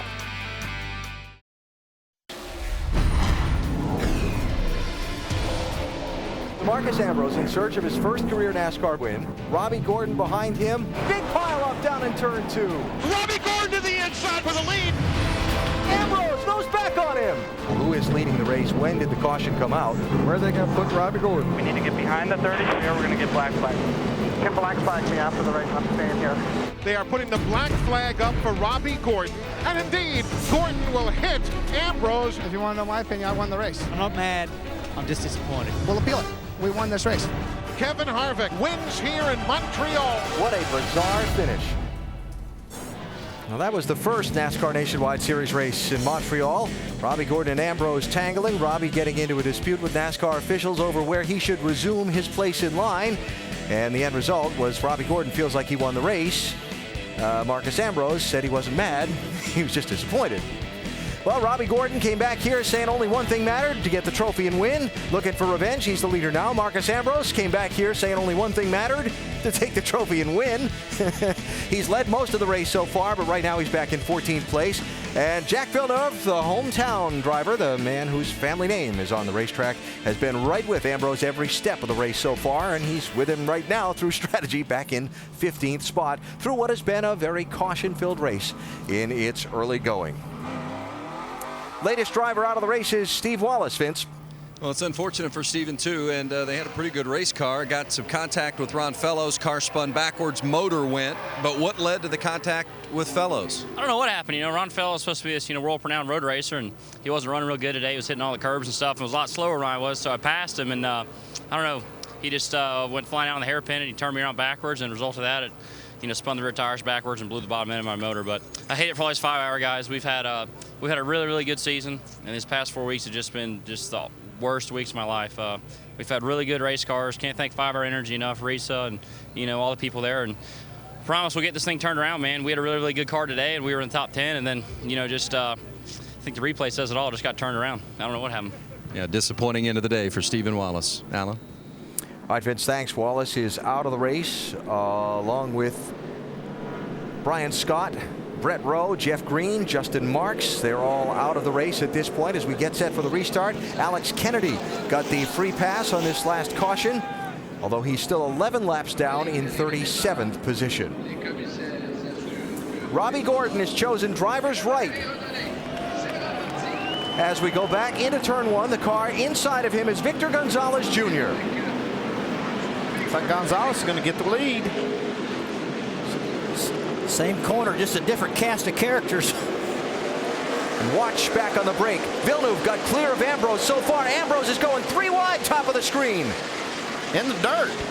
Oh, look out! What a save. It's an aggressive move that early. I mean, this guy wants to win this thing bad, Ambrose does. Man, I thought it was all over right there for him. Big moment there. Not just the save, but the 32 getting by the 47 in traffic on the restart. Starting to say a different cast of characters. And actually, that cast of characters did a better job getting through 1 and 2 than the other guys did. No body contact there. Robbie Gordon has reclaimed the lead from Gonzalez. 3rd place, Boris Said, 09. 62, Brendan Gaughan. 98, Paul Menard. And Carl Edwards in the 60. That's some pretty good road racers right there. Doing a good job right now. But look at all that oil dry, Andy. That's what would really bother me. So far, so good, though. I mean, look at Brendan Gaughan gets in too hot. Boris Said does a good job to avoid that. Look at Ambrose trying to find a way through the traffic to get back around that 32. See him try and look for the crossover move, and there was another car stuffed up to his inside. I'm trying to figure out if that was a crossover move or this so loose they couldn't handle it. It looked like a crossover, but these guys are slipping and sliding. Look at Edwards making a big move here. Track is really dirty out there. Gonzalez, though, late breaking there to hang on to that spot. Is that Gonzalez or Boris? They're both black cars, first number 09. That's Gonzalez. Like Gonzalez. Boris has gotten through to 2nd. Here comes Carl Edwards on the 05 for 3rd. And he'll get through there as they cross the start-finish line and head back to 1 and 2. A little wide for Carl. Okay, Carl's doing a good job in that race strategy he did early, pitting on laps, what was it, 16, I believe. That's what got him this track position. He can probably make it on fuel in that next stop. Look at Ambrose on the inside. Yeah, he makes the move on Colin Brown.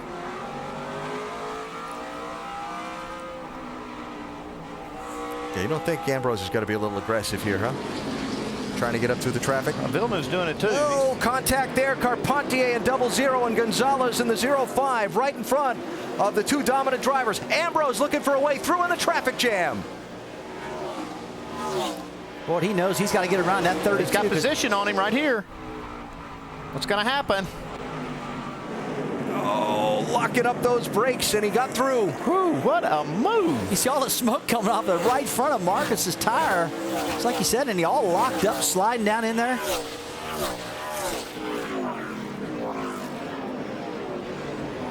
All right. Boris Said trying to hold off Carl Edwards for 2nd, farther back. People trying to move through that 05 car of Gonzalez as he's getting shuffled back in line. And some of the guys who made their pit stops, like our in-race reporter there, Max Pappas in the 33, trying to get up through the traffic. Edwards for 2nd place on Boris Said. Out brakes Boris Said getting in the corner.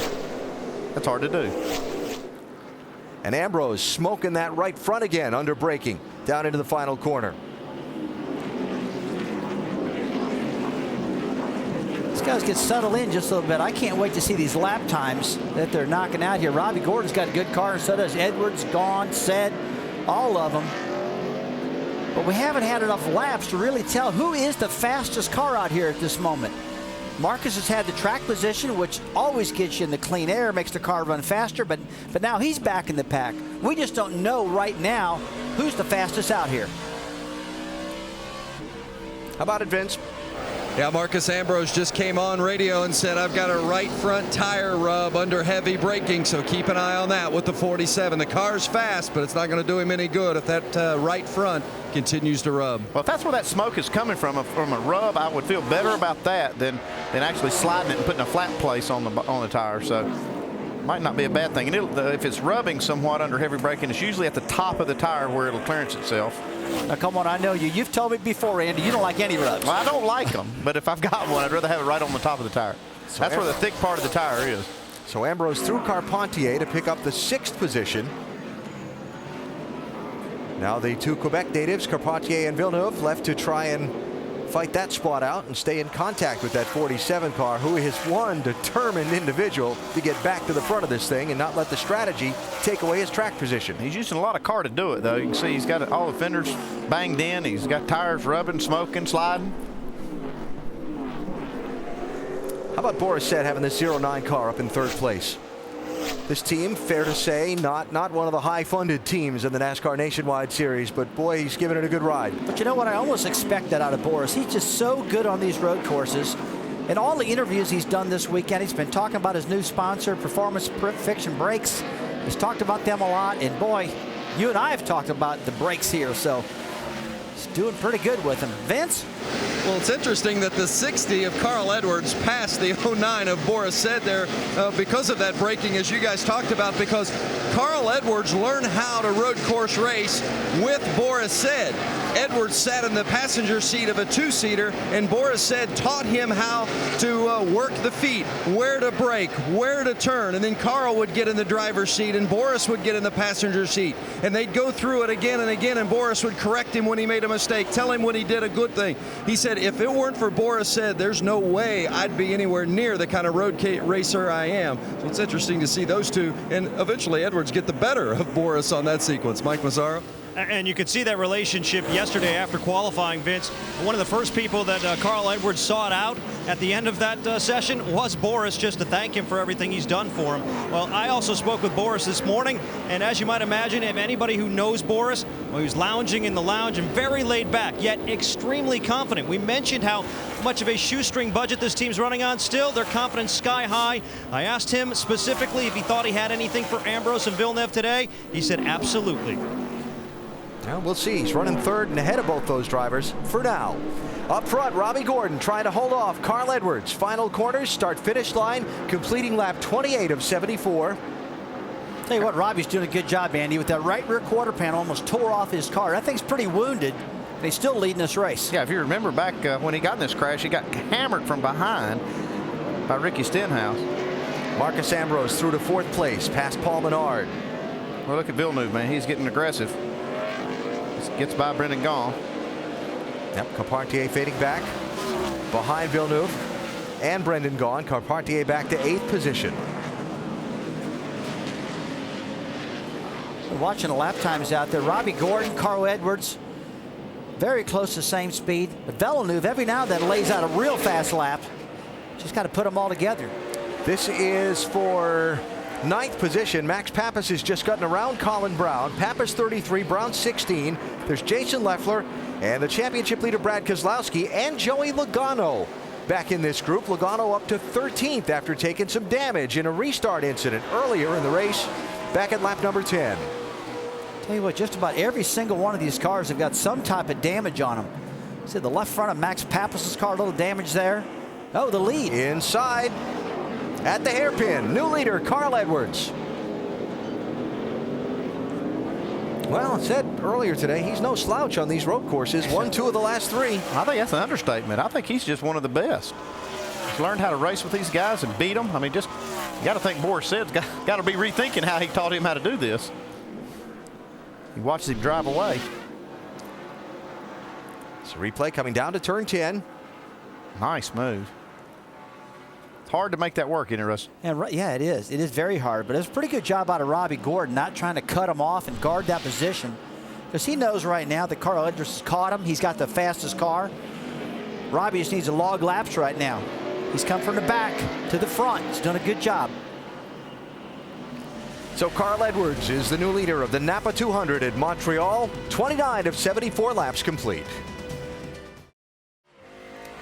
Coverage of Major League Baseball continues on ESPN tonight and tomorrow night. Huge American League East game tonight as the Red Sox take on Tampa Bay down in Tampa. Sox 5.5 games behind the Rays and Yanks in the American League East and wild card races. Then on Monday Night Baseball, the National League East at 7 Eastern, David Wright and the Mets against Jason Hayward and the Braves.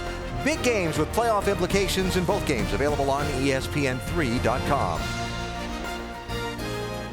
Brad Coleman is just leaving pit road after repairs to the 18 car from one of the most bizarre things we've probably seen in a little while at a road course. It's very bizarre. Watch this. He tries to overtake the 16 at Colin Braun that gets a rear bumper bar jammed in his brake rotor and his left front tire, locks it up.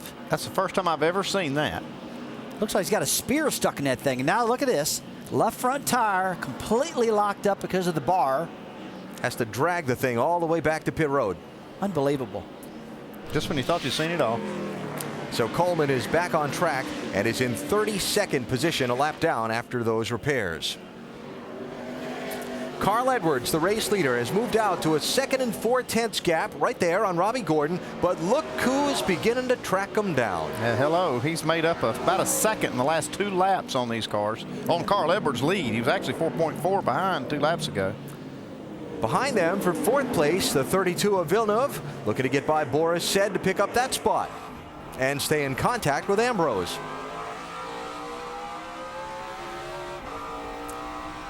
So what does a tire look like after it's been dragged all the way back to pit road? Like that.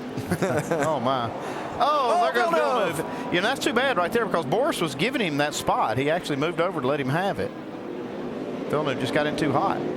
A turn 10 just really sucks you down in there. We've seen more body contact today, internet hairpin, which is turn 10, but almost more than any other spot on the racetrack today, except maybe turn 2, where we keep seeing them stack up.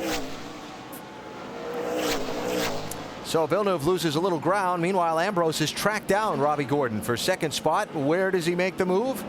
And how long till he gets by and goes after Carl Edwards? He made up 3/4 of a second on Carl Edwards that lap while he's chasing down Robbie Gordon. And he's had the fastest 2 laps the last time by. About 3/10 of a second faster than anybody on the track. That's another thing we expect out of Marcus Ambrose, though. He's doing that with a car that's pretty beat up, though.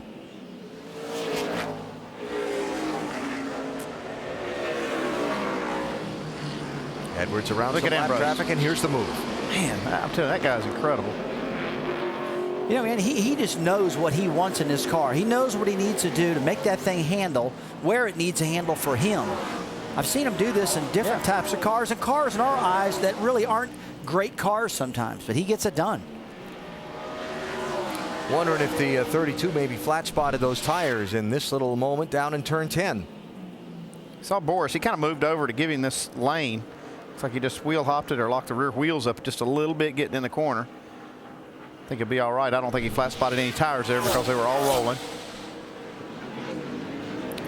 This is kind of the part of the race where you would expect some rear wheel hop when these guys are driving them hard, trying to overtake each other under braking. If you don't get that technique right, you get into that wheel hop. We hear that a lot in these road courses.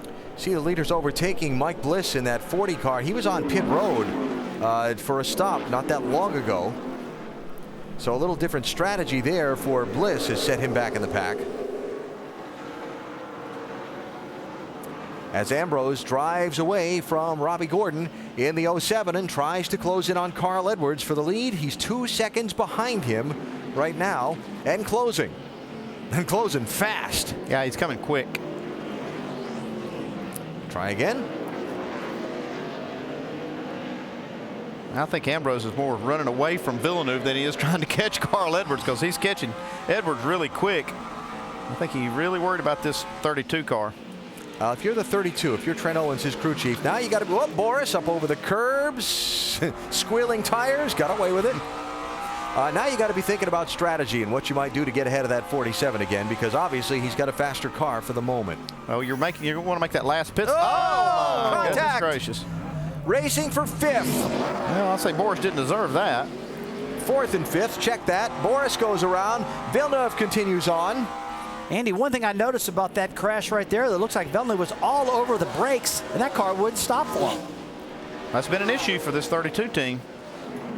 See the rear wheels locking up? The rear wheels are starting to lock up. He has lost his front brakes. He hasn't lost them, but they're not efficient any longer. One more replay here.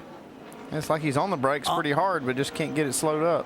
Look at the tire marks, the wheel hopping. Yep, See that? Exactly right. That's what happened. He wheel hopped into the back of Boris, spun Boris. Let's watch it one more time, Watch guys. the skid marks coming out from behind the car. You see the dashed lines there. Yep. Well, what's happening is the front brakes are giving up, and then what happens is then the rear brakes kind of take over, and start causing these kind of problems. Boy, you can see the car shaking there.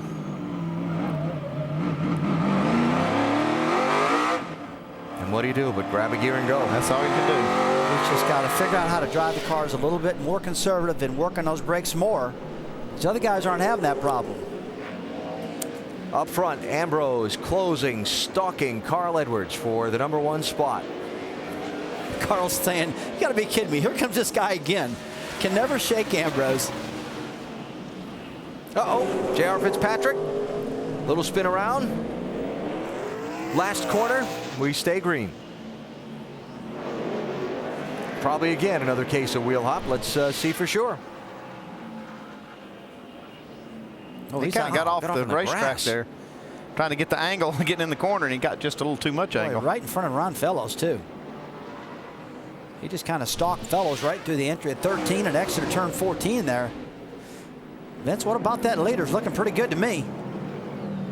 As Carl Edwards tries to stay out in front of Marcus Ambrose, and Ambrose is stalking Edwards, talking with his spotters and crew chief about where Ambrose is better on the track and where Carl is better, so he can make sure that he's got his guard up for a potential move. As you see Ambrose taking a look around the outside as they go through the hairpin, but Edwards staying out front. You definitely get the feeling that Ambrose is going to be making his move. He wants to get out front, and one of the keys with Ambrose throughout the course of the weekend, guys, we've talked so much about brakes.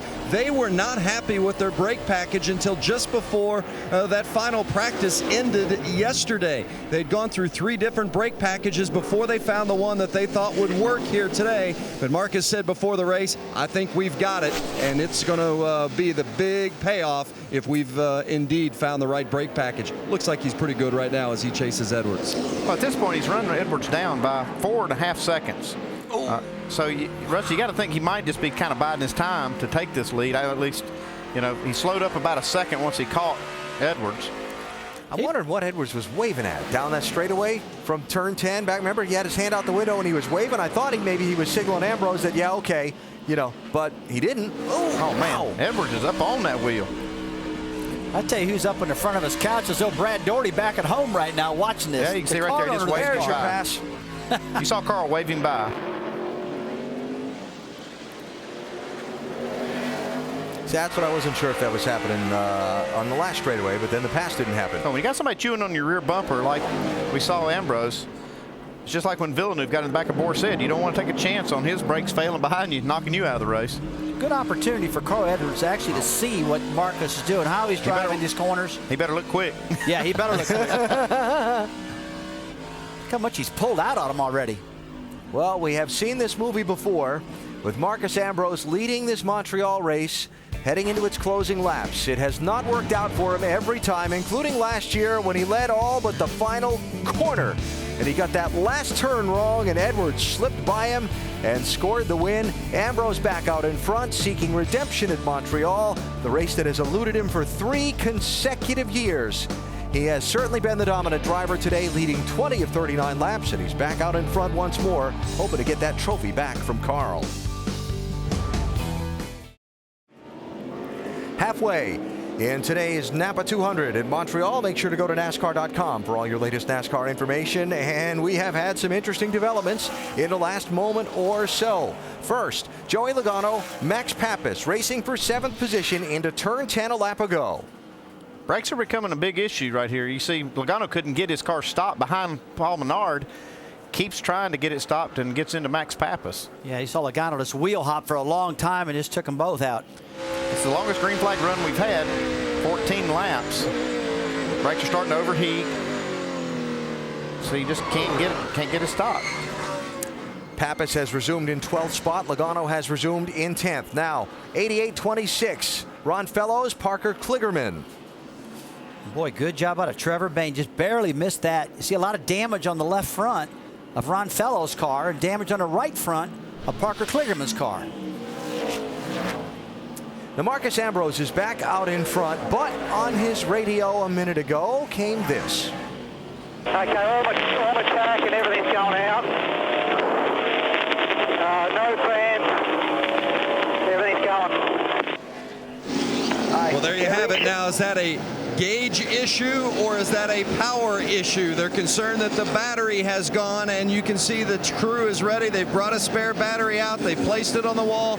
Crew Chief Frank Kerr communicating with Marcus about how the car is reacting and handling in regards to the power, whether or not they come in to put that battery and replace it. Boy, Ambrose has had so many dominant runs here, 3 dominant runs in the past, has yet to get the victory. Is this going to keep him from getting it again today? We're about to find out, I think. Well, most of the time that's an alternator issue, probably a wire or something like that. We've seen that happen many, many times this year. That battery is just a place to store the energy, and so the only thing they can do if the alternator's not working is just put another battery in there that's charged up and see if it'll make it. But if he really doesn't have any volts left, he won't be running much longer. Yeah, and one of the other things he's going to have to do, disagree with you if you need to in this one, he's going to have to turn his helmet coolers off, turn all his brake fans off. Well, he said on that radio just a minute ago, Rusty, they've quit. They've got to kill everything in order to keep this thing surviving. But I'm like Andy, if it's on 0, the motor shouldn't be running right now. Yeah, he's a couple seconds off the pace now. He can't get by. Well, now he does get by Mike Wallace. I saw that coming. He was getting a little frustrated there for about a half a lap. That started about a half a lap ago when Ambrose came up on Mike and tried to run underneath him and didn't get the room. Well, we'll see now just how this car's running, because you got Carl Edwards pushing him. Whoa, look out. Look out. Wow. That was close.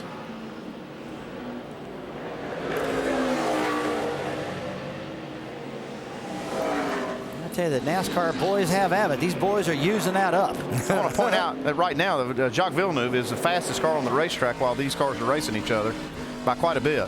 But he's in 4th place, and he's 7 seconds behind this. So a lot of things to factor in. Let's talk about the electrical thing for Ambrose for just a minute. If he's turned off all the brake fans, or they just quit working, which was my interpretation of the radio we heard, that's a problem. Yes, I agree. That's a problem. They got one more pit stop coming up. Everyone does. When is a question. And does Ambrose really finally get a break? Or, I mean, as much as these cars have been knocked around and bounced over these curbs, it wouldn't be a surprise, Andy, if a little wire fell off an alternator and caused them an electrical problem. See the crew here try to strategize on what they're going to do to try to fix this problem. We'll keep an eye on it. Ambrose leading for now at Montreal.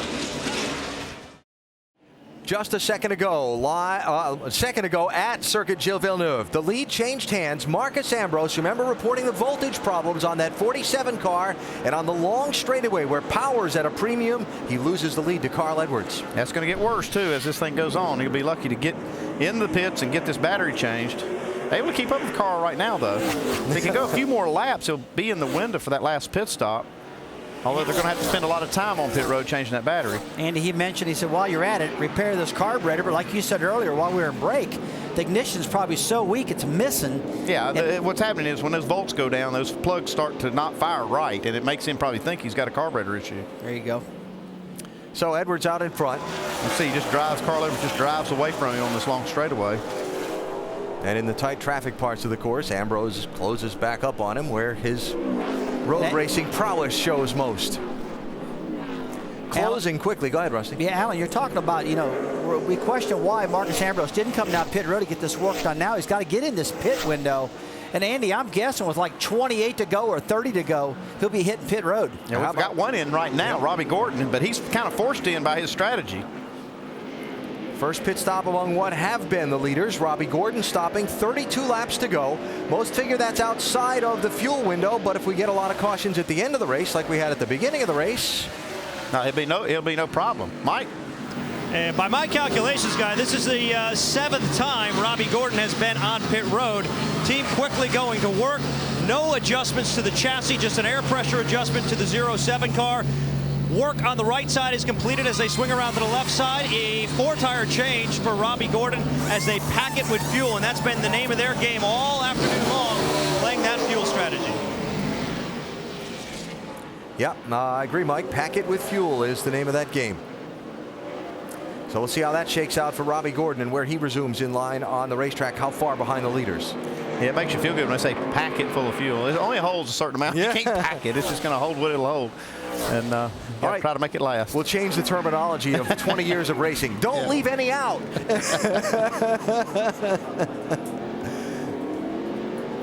I tell you, the guys I'm pretty impressed with is right there, that 32 car, Jacques Villeneuve, He's made up 4 seconds on these 2 leaders in the last probably 3 laps. And Patrick Carpentier, what about him? He's been running 4th. 32 has been impressive, but a minute ago, maybe those brakes still. He goes in the made up a lot of time, though. Locks up those rear wheels all the time. Big indication that those front brakes are gone. He's still able to make that car go around the track, though. He's still running the fastest lap times of anyone. Well, I think after every time he's drove this 32 car, he's lost his front brakes. He's starting to figure out how to drive with rear brakes. Mike? Well, guys, I've been paying real active attention to their radio, trying to hear whether or not there's been issues with the brakes, considering what he experienced the last 2 road course outings. He hasn't said a word, although it brings me back to a conversation I had with him this morning. We already documented that they've changed the brake system, so I asked him what can he do to conserve the brakes. He just looked at me and said, well, I can brake earlier. That means go slower. And for him, obviously, not an option. No, definitely not an option. Yeah, he's here to win in front of his hometown crowd. His lap times are pretty decent. Not great at the moment. They've been really fast. Let's watch the brakes here again.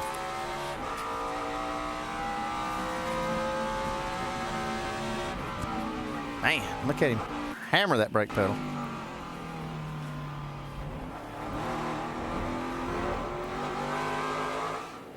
Pit stop for Brendan Gaughan with 31 laps to go. Shannon?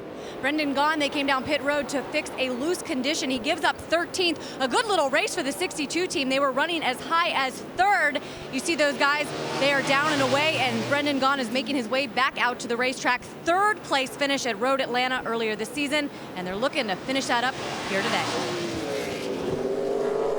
I expect to see these leaders come any lap now.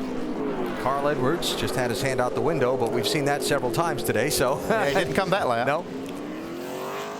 Over the curb, Ambrose stays on track, as well as does Villeneuve, who's closing quickly on Ambrose for 2nd spot. 31 to go, pit stops upcoming. Back live, circuit Gilles Villeneuve in Montreal. Carl Edwards comes to pit road from the lead with 29 laps to go. Ambrose follows him down pit lane. Carpentier and Menard also in. Vince? Well, Carl Edwards says the car's just a tick loose, but it's pretty good. They're just going to give him 4 tires and fuel and make sure that this is a great pit stop, as crew chief Drew Blickensderfer reminded his crew. Let's hit it right here. So Carl likes his car. They make the 4-tire change, and the 47 of Marcus Ambrose is coming as well. Ambrose has just hit his pit box. Remember, he's been having power problems. Carl Edwards goes by the 47. They're going to make the 4-tire change on the 47 of Marcus Ambrose and pull out those fenders as well. They're looking to replace that battery, is also haven't done it yet. They are repairing they are making that battery change now on the right side. You see, as Ambrose had indicated, he had lost power in the car. They knew they were going to have to take this hit from a time perspective, and crew chief Frank Kerr had asked him if he could stay out a little bit longer, and Marcus said, absolutely not. I got to come this lap. They'd hoped to stay out a few more laps, not able to do it. So Ambrose comes in to make that change that's going to cost him dearly. Losing time on pit lane. Can he stay on the lead lap? As Villeneuve comes around to the straightaway leading up to pit entry. Come on, Gary. Will the 32 stop this time? Yes. Leader Jacques Villeneuve comes to pit road.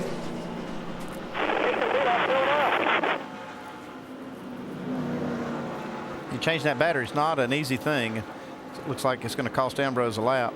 It is taking a long time. So, Mike, here is Villeneuve pitting from the lead. And he's been silent and focused on the radio. Very happy with his race car as he rolls down pit road. Not expecting any major adjustments, just 4 tires and fuel on the 32 car. The team goes over the wall, working on the right side. Immediately, they'll pull away a tear off, and they begin their work, packing this car with fuel. Villeneuve very happy. They don't want him to. He doesn't want them to do anything to change it. So far, a very clean pit stop. They complete their left side work, drop them off the Jackson. Villeneuve is away in 17.1 seconds. While Marcus Ambrose still sits on pit road. That's too bad. It took a lot longer to change this battery than I ever thought it would. I thought that maybe might be about a 45-second change, something like that, but no way. Something's gone wrong there on the work on the 47 car. We'll try and follow up when they're done. This is the lead. Yeah. It's a new battle for the lead right here with the 22 and 33. Brad Keselowski, Max Pappas, not yet come to pit road. Keselowski leading a lap, helping his 22 team. Remember that owner's points race we talked about with the Joe Gibbs Racing effort. And still, they wait. Andy, that's hard to believe it's taken that long to change a battery. Yeah, I know. They should have been able to change that a lot quicker than that. Don't know what kind of problems they're running into. Wow. Talk about heartbreaking. Again in Montreal for Ambrose. He's gonna have a complex about this city. Brad Keselowski pulling drivers left to go to pit road, so that'll put Max Pappas into the lead. Final scheduled stop. So Pappas out in front. And Keselowski coming to the attention of the Penske Racing Team. Joey Logano also on pit road. Mike? And Keselowski initially throughout the course of the day said the car was really loose. Well, it became a little bit tighter as the runs wore on and the racetrack heated up, which isn't always the case, but he feels pretty happy with the race car right now. No major adjustments, 4 tires and fuel for the 22. Keselowski, who came into this race admitting that this is not the style of racing he feels most comfortable with, although his stats contradict that. A couple of top 5 so far in the road course races this year. Looking for another one here today. So on track, there are 4 drivers who have not yet pitted. Pappas, Leffler, Fitzpatrick, and Bain in this round of stops. Ambrose has rejoined the race. He's showing back in 30th position. And a couple laps down to the race lead, although that'll cycle a little bit. It might as the green cycle flag where stops finish. He can be 1 lap down. Vince?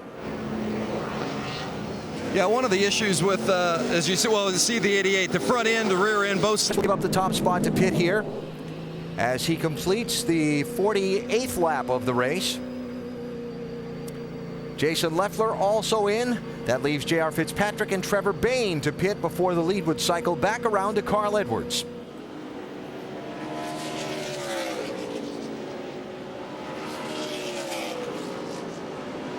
And you see the rest of the cars who have not yet stopped. Fitzpatrick and Bayne also in. So Carl Edwards should come by for the lead while we watch these stops, Mike. And Max Pappas on pit road. He's very happy with his race car. Came into the day extremely confident, feeling like he really had a shot at winning this race. The car's been fairly good, although he's been involved in a little bit of an altercation on the racetrack earlier. They pull the fender away, complete their 4-tire stop with fuel. Shannon? Mike, Trevor Bayne comes down for 4 tires. He's also dealing with an elevated water temp. They are going to pull some tape from the front grille. But what a day it's been for Trevor Bayne. He is down and away. He survived a spin, and he says he thinks he might be losing his brakes, but he is hanging on. Guys? All right, Shannon, thanks. So you see Carl Edwards on the racetrack ahead of Robbie Gordon. You see Marcus Ambrose just in front of him. So Ambrose is on the tail end of 1 lap down. If he can stay in front of Edwards and pass about 4 or 5 other cars that are 1 lap down, he can put himself in position for a free pass if the yellow comes out to get back on the lead lap. Well, he's got a lot of work to do before he can get that free pass, but I think it's key that he's only 1 lap down right here. He needs to stay that way until he can maybe get a caution, catch up some of the cars that are 1 down, then get in front of them and maybe get that lucky dog free pass, and he'd be back in it. And then still, he's got a lot more work to do. Wouldn't it be something if the 3 races he dominated, he didn't win, and the one he has trouble in mid-race, he were to come back to win? It'll be a show. It will be spectacular if that were to happen, because he doesn't have a lot of laps left to do it. 26 to go in Montreal. Edwards leads Robbie Gordon by ½ a second. 24 laps to go. Circuit Gilles Villeneuve in Montreal. Carl Edwards leads. NASCAR Now returns Tuesday night, 1 a.m. Eastern Time, with all the latest NASCAR news. Next weekend, it's on to Atlanta. Saturday night, the NASCAR Nationwide Series, 6:30 Eastern on ESPN2 on the fast 1.5 mile track. Carl Edwards certainly one of the headliners in that race. Labor Day weekend means it's the Mac Tools U.S. Nationals for the NHRA Full Throttle Drag Racing Series. That's at Indianapolis Raceway Park, qualifying Sunday, 10 a.m. and 5 p.m. Eastern on ESPN2. Finals Monday at 1 Eastern. Then the NASCAR Sprint Cup Series on Sunday night at 7:30 Eastern on ESPN from Atlanta. Coverage presented by Pennzoil. We start with NASCAR Countdown at 7 Eastern Time. They see Marcus Ambrose just in front of Carl Edwards. A lap and nearly a second down. That pit stop took an awful long time, and now Frank Kerr, the crew chief's trying to give his driver the picture. Hey, 60 is the leader behind you. You're 1 lap down. Past a couple cars, we'll get the lucky dog. Well, he did pass one. Yeah, but he got passed by the leader, so now he's 2 down. Yep, and that's a problem. Now, Ambrose just not quite as fast as he was before he had that alternator issue. Yeah, I've been watching his lap speeds. It's just not looking good right now. Vince, what's he saying on the radio down there? Well, the car feels a lot better, obviously, now that he's got more power, and he told Frank Kerr, man, I tell you guys, when he came in for that work of the battery, there was damage all over that race car. But they had a big issue with trying to get the battery out, and they weren't able to get it because of some of the damage there on the right side. So Frankie Kerr said, their crew chief said they just weren't able to get it disconnected and get it out. They were climbing into the car. They had the scissors out to, the saw out to cut part of the underneath out so they could get that battery replaced. So it took a long time, but they certainly feel like they've got a car that can still get some things done, and maybe even some more problems for the 47 as now he's off track, guys. Oh, yeah. Vince, that contact he had with the 34 a minute ago out of the final corner, looks like there's some more things that developed. I think he's got a sway bar actually broken here. He's not, every time he turns the car, you see it rolling over. Not sure. Here coming down pit road. Not sure if it just broke a sway bar link, but I believe that's what he's got going on here. Yeah, you can see when he makes a turn, Andy, the air dam gets way, look at that, rolling way over. Yeah, that's what's got going on. I don't know if that's come from hitting curbs or whether it's just a bolt that, came loose. And it looks like it's a left front. I saw it hanging down as that last shot we just had. Oh, no, here's Carpentier having problems. What happened to the 00, Vince? Broken track bar mount. They came in, they thought they just maybe had a tire going down, and they came in and immediately saw that the track bar was laying on the ground, so they're going to send Carpentier back to the garage area, as you can see. Yeah. And for Ambrose on pit road again. Well, this will do it for him here. Yeah, it will. We saw Ambrose come to that last corner. Sparks just flew off that car, and he almost hit the guardrail, gathered it back up. And it looks like as he went in that corner, that's when that left front corner of the sway bar broke. Left front. He's just got to be heartbroken. Up the left, go forward. So you can see something in there. Something's broken. Pull the hood, check it.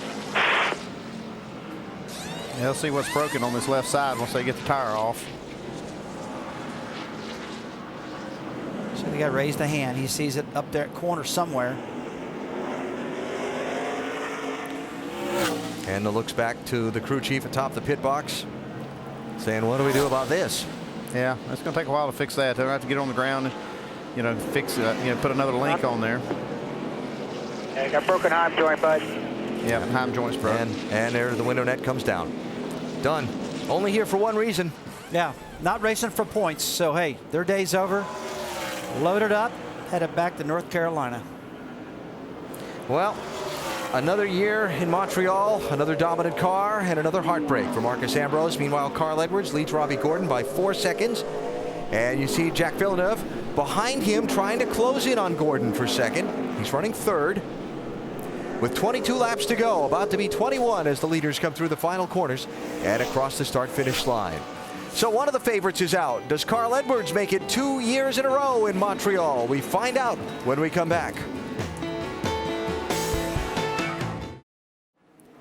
Circuit Gilles Villeneuve in Montreal on a beautiful Sunday afternoon in late August for the NASCAR Nationwide Series, making its once-a-year stop at this 2.7-mile track. Our 5-hour energy rapid recap now to catch you up on what's happened so far. It's been eventful. First little renewal of a team rivalry. Yeah, Brad Coleman gets him to left for a quarter panel. Brad Keselowski kind of knocks him sideways, doesn't spin, but gets a little mad.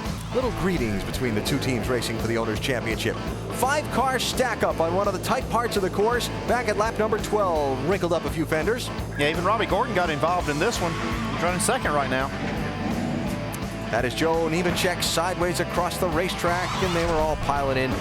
It's been an interesting day for Jack Villeneuve, the local favorite. He's run well. He's knocked fenders for the lead. He's had some brake issues, knocked Morissette around, and right now he's running third. Yeah, I just kind of wonder if he's got enough brakes left to get to the finish. And what can you say about Marcus Ambrose? But dominant and doesn't win in Montreal again. Guy just got to be so heartbroken. He's had a dominant car, like you said, battery problems. Now a left front rod end on the sway bar failed. There's a lot of problems with this number 47 car with pieces and parts. It's all about the details, though. It's been real fast, though, Andy. A fast car. Yeah, he has been fast, but this car really let him down today. So Ambrose is out. Edwards is the leader. He's up on Robbie Gordon by 4 seconds with 19 laps to go as Edwards continues to stretch the advantage, looking for a second consecutive win here in Montreal. There is Robbie Gordon working his way through some lap traffic. Ron Fellows off the pace in the 88.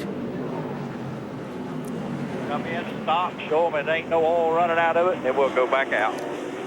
There's the radio traffic out to Ron from Pop Fury, the crew chief. So Villeneuve trying to close in on Robbie Gordon here and make a race of it for second spot. He's got him in his sights anyway. And I'll tell you what, that will be a race if they get to caution, okay, because Jacques Villeneuve is just flying on the racetrack. That last time by almost a second faster than Carl Edwards. So if he can get closed back up, hey guys, we got a race again here. Mike? Well, guys, you want to know how competitive Villeneuve is? Well, recently, just after that last round of pit stops, he radioed into Trent Owen asking how fast is the leader. Trent Owen's response was 43.5. The very next lap, Villeneuve turned it up, 42.9. His last lap, 42.6. A full second faster than the leader. Villeneuve is definitely coming, guys. Well, they're not lying to him, Mike, because that's what we're seeing up here in the booth in our timing device also. So he is getting it done right now. I talked to Jason Leffler before the race and just talking about their team, you know, how much that Villeneuve has helped them. And he said it's a tremendous amount with the car, but he's also helped him in how he drives the car. But he did talk about the brakes, and he said that if he would take it easy on the brakes and try to make, you know, where it didn't abuse them, it cost him about a second a lap on the track. So, you know, Villeneuve could have been trying to save some brakes there for a few laps and then finally turn the wick back up to see what he can run. Little off-course excursion for Brendan Gaughan and back on. Brendan back in 13th spot and losing a couple there. Yeah, wheel hop. See that? Another classic case of that. Those rear tires lock up and around he goes. 2.5 loop. Yeah. And continuing on again, Brendan falling back now to 15th position. Couple of cars getting by him while he was getting it turned back in the right direction. So Marcus Ambrose out. Vince?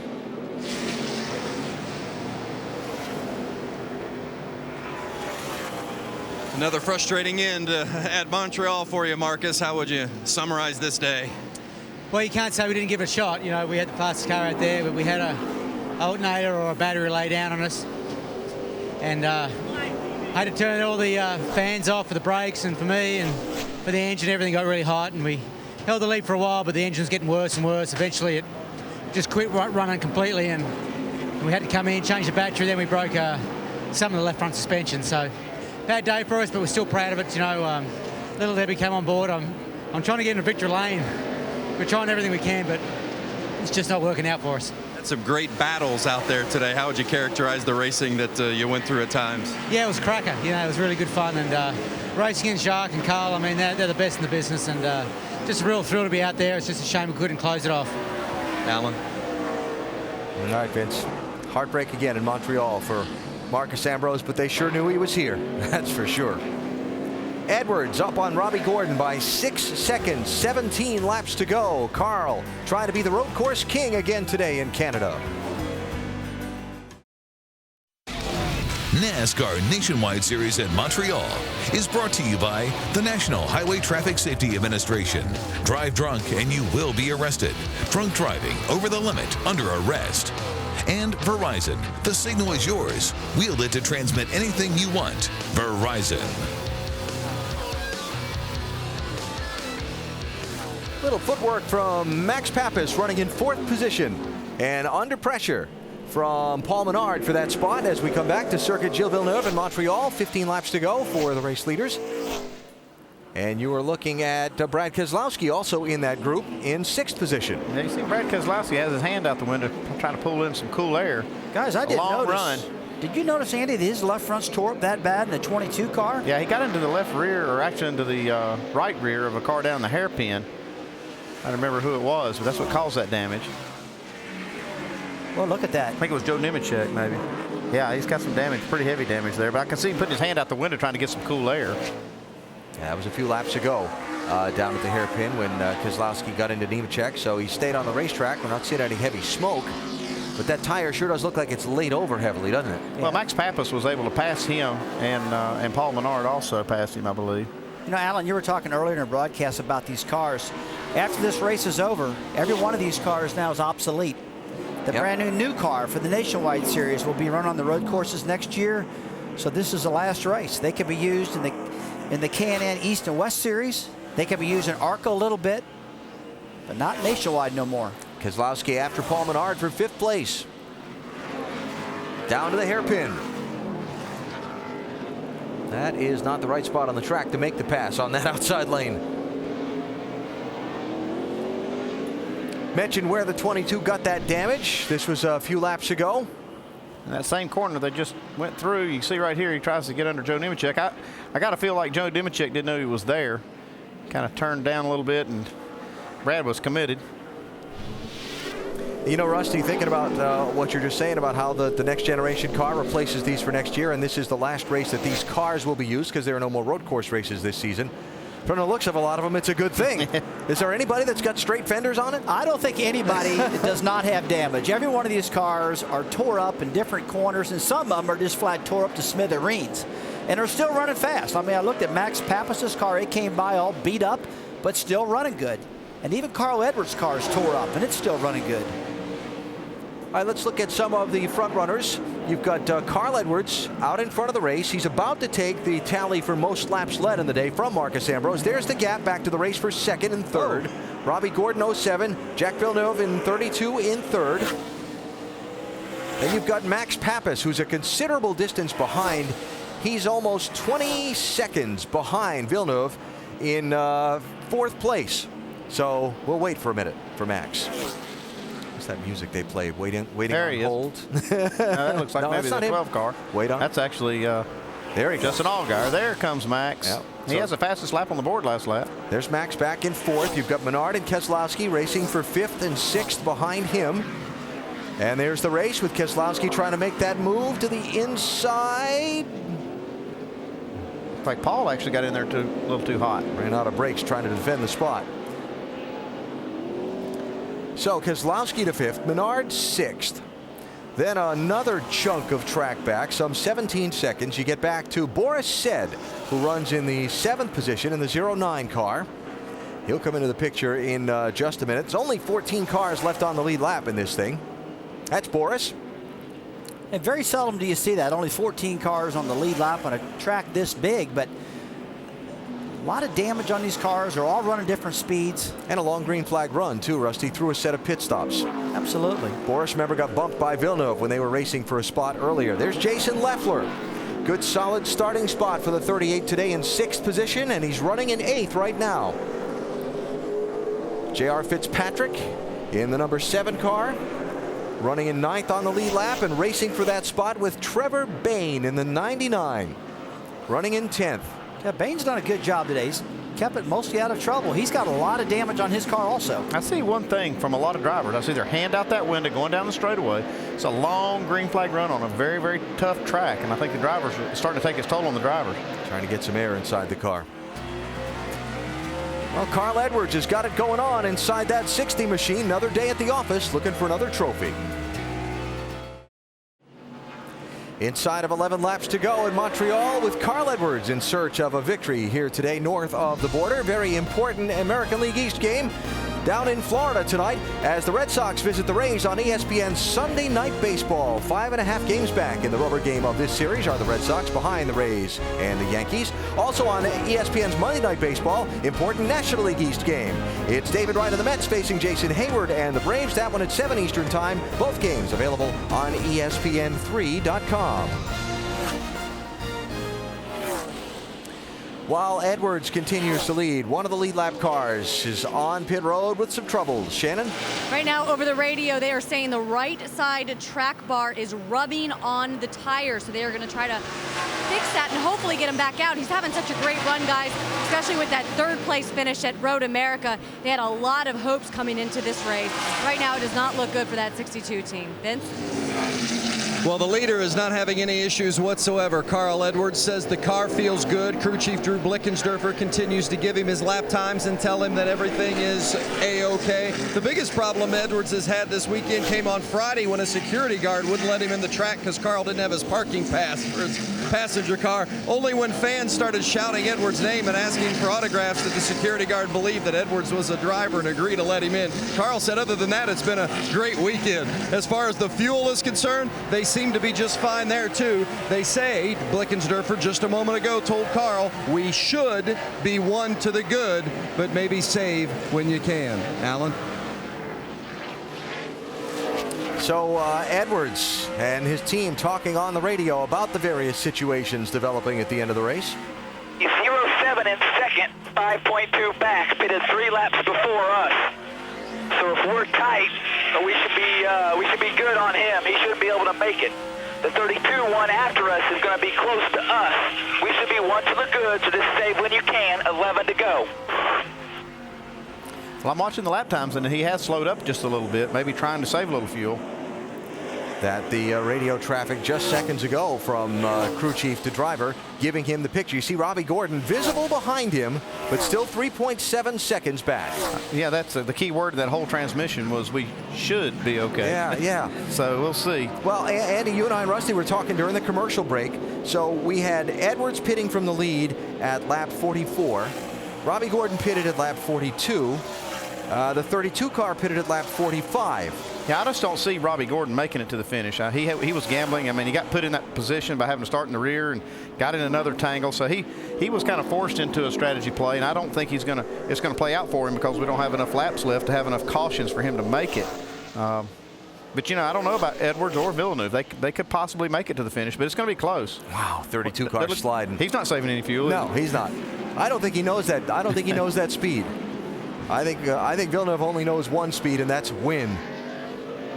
Robbie Gordon tried to deal with Michael Annette's car, 15 car. Has had its troubles today, as you can tell, but he is smoking big time. He's got a ton of smoke coming out of that car. I was going to say he just went a lap down, Michael, but maybe some. Yeah, he's got bigger problems. Yeah. Uh-oh, there you go. Oh, that might bring a caution. And that will bring a caution out.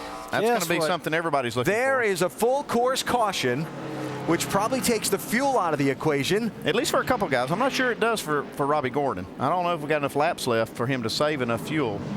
But it also takes the lead and evaporates it. It does. And Villeneuve has been fast. Yep. Well, whatever it was that was causing that smoke on the right front, when he tried to make the right-hand turn out of this corner, didn't like it. Okay, right. He ain't see this goes for right front tire's flat. See the sparks. That's 2. We need to go to the garage. What is this? Uh-oh, Carl's got he's got a track bar broken, guys.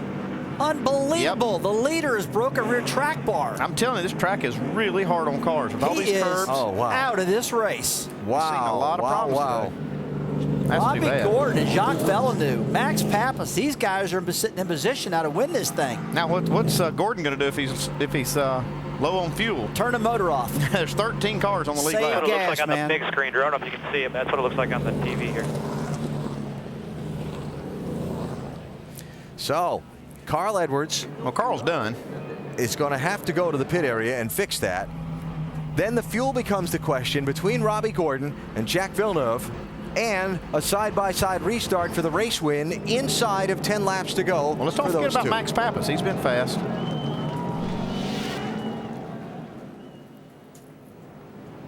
Yeah, right there's where it was already broke when he got in that corner.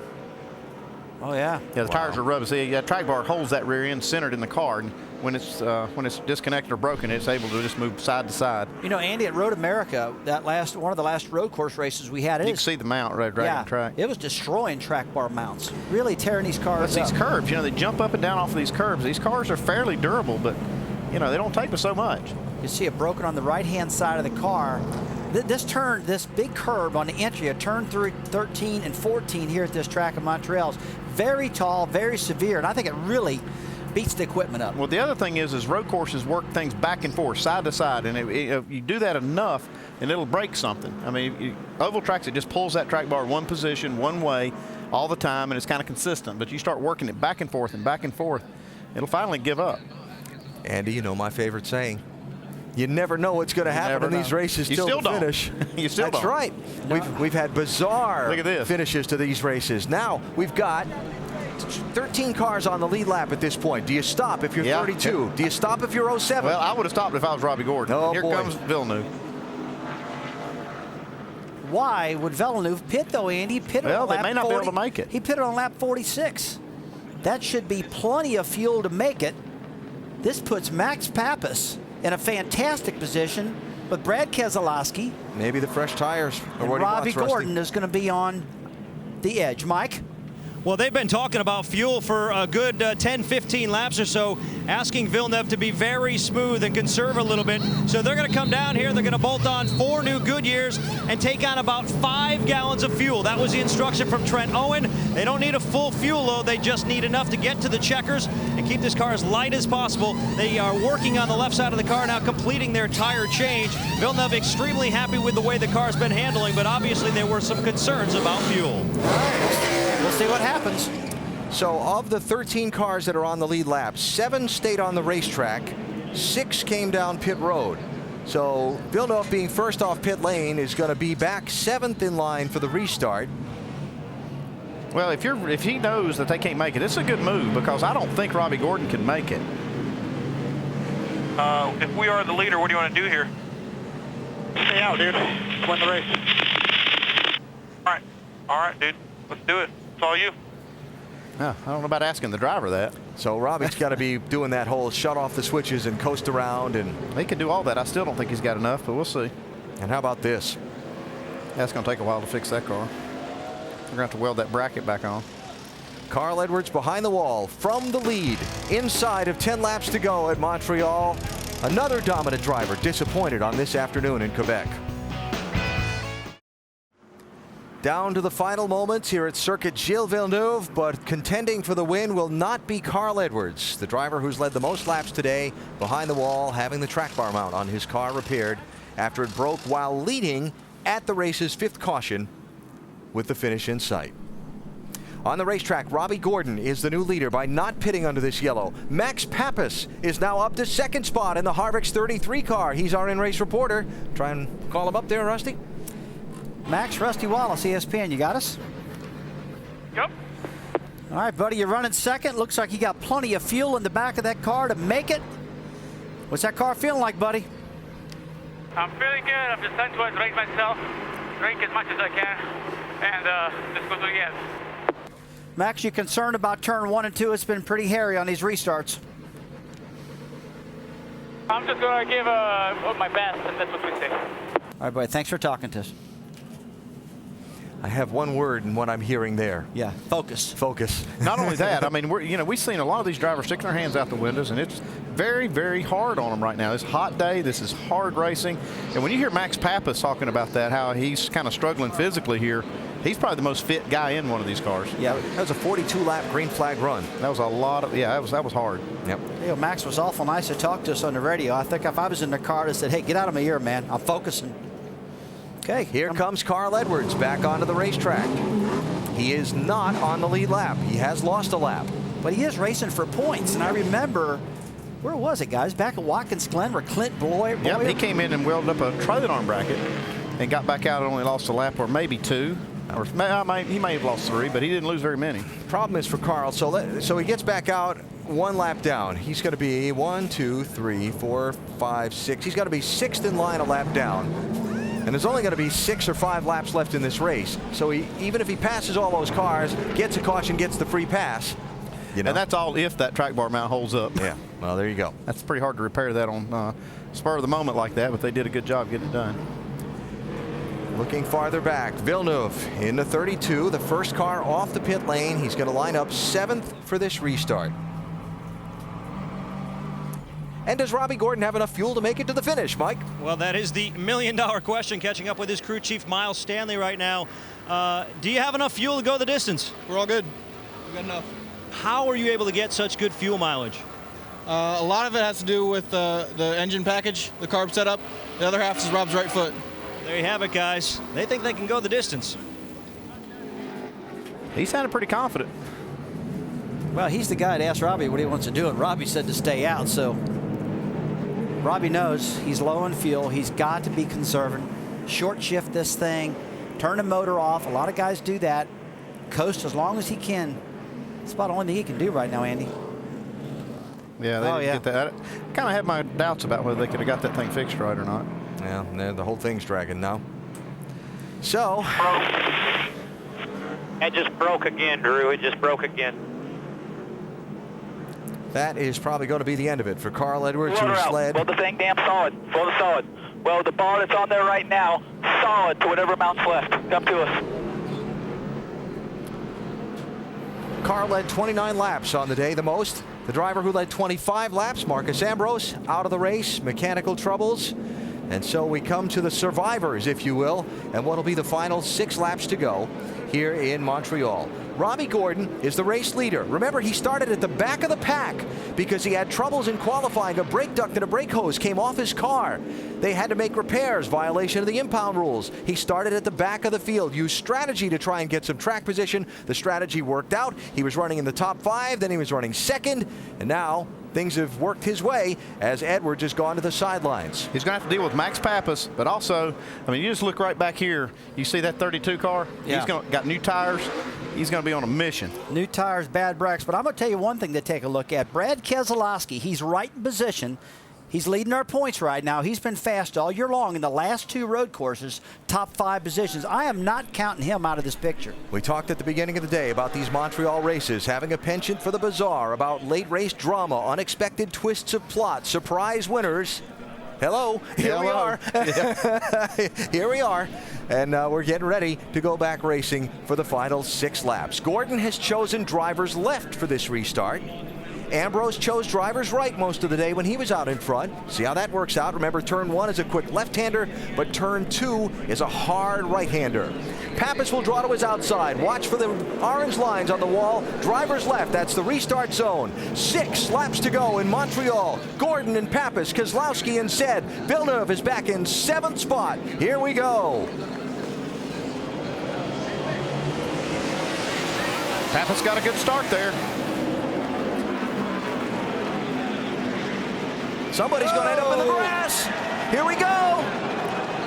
Pappas is going to come back on in front of the field. Look at the scramble. Watch the yellow 32 as they go 3 wide in front of him. Oh, there. Leffer gets turned around. Whoa. Klingerman goes through there. Just barely clears him. Was there enough room there? No. There was not. A mess at the exit of turn 2. Oh, my goodness. Colin Brown all torn up. 6 laps to go. That is the 10 of Taylor Malsom. And how Pappas came back on the track in the middle of this thing. Well, Max does a great job right here. He kind of anticipates his start, gets a little advantage getting into the first turn. Robbie kind of gets loose, forces him off the track. The first 3 cars through the grass. Oh, my goodness. What a mess. Yeah. Boris gets going. Keselowski was the real loser in that, and the contact was Villeneuve into Jason Leffler. They're teammates, aren't they? Watch this. Well, Bain into Villeneuve first, and then Villeneuve into Leffler. Okay. Well, they're all Toyotas at least. Wow. Clunk, bang, and you see right fenders. here. Oh, man, wow. Bang gets hammered. Look at Kligerman right here. Oh, man. And Brad Coleman. So did Coleman. Man, they both hit the wall there. Yep. That's concrete. It doesn't give. No. But neither does Villeneuve. He flat turned. This is not 38. funny. I know it's not funny, but I'm telling you what, there is no sheet metal left out there. They better be happy. This is the last race for these cars. Justin Allgaier.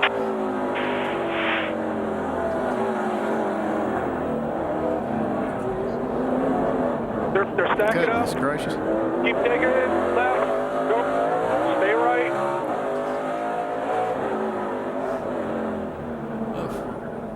look at Clickerman. Well, I've had these spotters before, Andy, say, go right, go left. Oh, heck, just stop.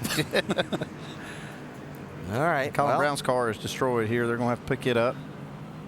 Man alive, look at the carnage. So how did that all shake out? Well, Gordon hung on to the lead. Boris Said is showing second. Pappas third. And there's Villeneuve in fourth. New tires? Bizarre twists of plot, dramatic endings. One of the other things we talked about on Countdown, the hometown hero. And what this place would be like if he were to find a way to squeeze through and win this thing. He does have fresh tires, Andy, and fuel isn't a question for him. So I like his chances here. If they can get some green flag racing. Still got to make it through 1 and 2. Yeah. Clean at some point. Yeah. I do know one thing. Those new tires feel really good on restarts compared to those old tires. He'll be able to, their first couple of corners, Jacques needs to really get it done. I'd almost written Robbie Gordon off as not being able to make it, but with these caution flag laps now, that's helping for sure. He may be able to make it. Follow-up earlier, we saw Michael Annett hit the wall. He has been treated and released from the infield care center. And Brad Coleman, remember that 18, the Joe Gibbs team racing for the Owners Championship against Penske Racing in the 22. And Keselowski right now showing 5th on the racetrack. Coleman on pit lane, still showing in 17th position. And Carl Edwards again repairs to the track bar on that 60 car. Right now he still shows in 18th spot. That's how many cars have been beaten up and knocked around in this race. All right, Mike. And catching up now with Ernie Cope, crew chief for Max Pappas. And here at Montreal, the concerns are usually two things: brakes and fuel. What are your concerns right now? Right now, we're good on gas and brakes. He's been taking care of his stuff pretty good. Biggest thing I'm worried about is that 07. He just didn't turn down there, run us off the racetrack. We'll get him though. We get at least 3 laps. We're 2 seconds quicker than he is. We'll get him. Did that hurt the race car at all? No, it didn't hurt the race car at all. Just I don't know. We'll just get him. Obviously, guys, a little upset, perhaps a little bit more motivated than they were a few laps ago. Wonder what Kevin Harvick said when he watched that. What about Max Pappas? Same thing Ernie was saying. You guys know these Italians get pretty mad. Well, Max has certainly got the fire in his belly to win this race. We've heard that from him throughout the weekend. Here's another look at that run down into turns 1 and 2. Robbie Gordon, remember, Pappas got ahead of him on the restart, so Robbie was trying to make sure he was even in that corner, and he just ran out of stopping power. Yeah, I think Robbie just overdrove the corner. Yeah, I actually saw the back of his car start coming around as he was getting into turn 1. I'm still trying to figure out how Robbie Gordon came out of all that with the lead. He got going quicker than Pappas did exiting the grass there.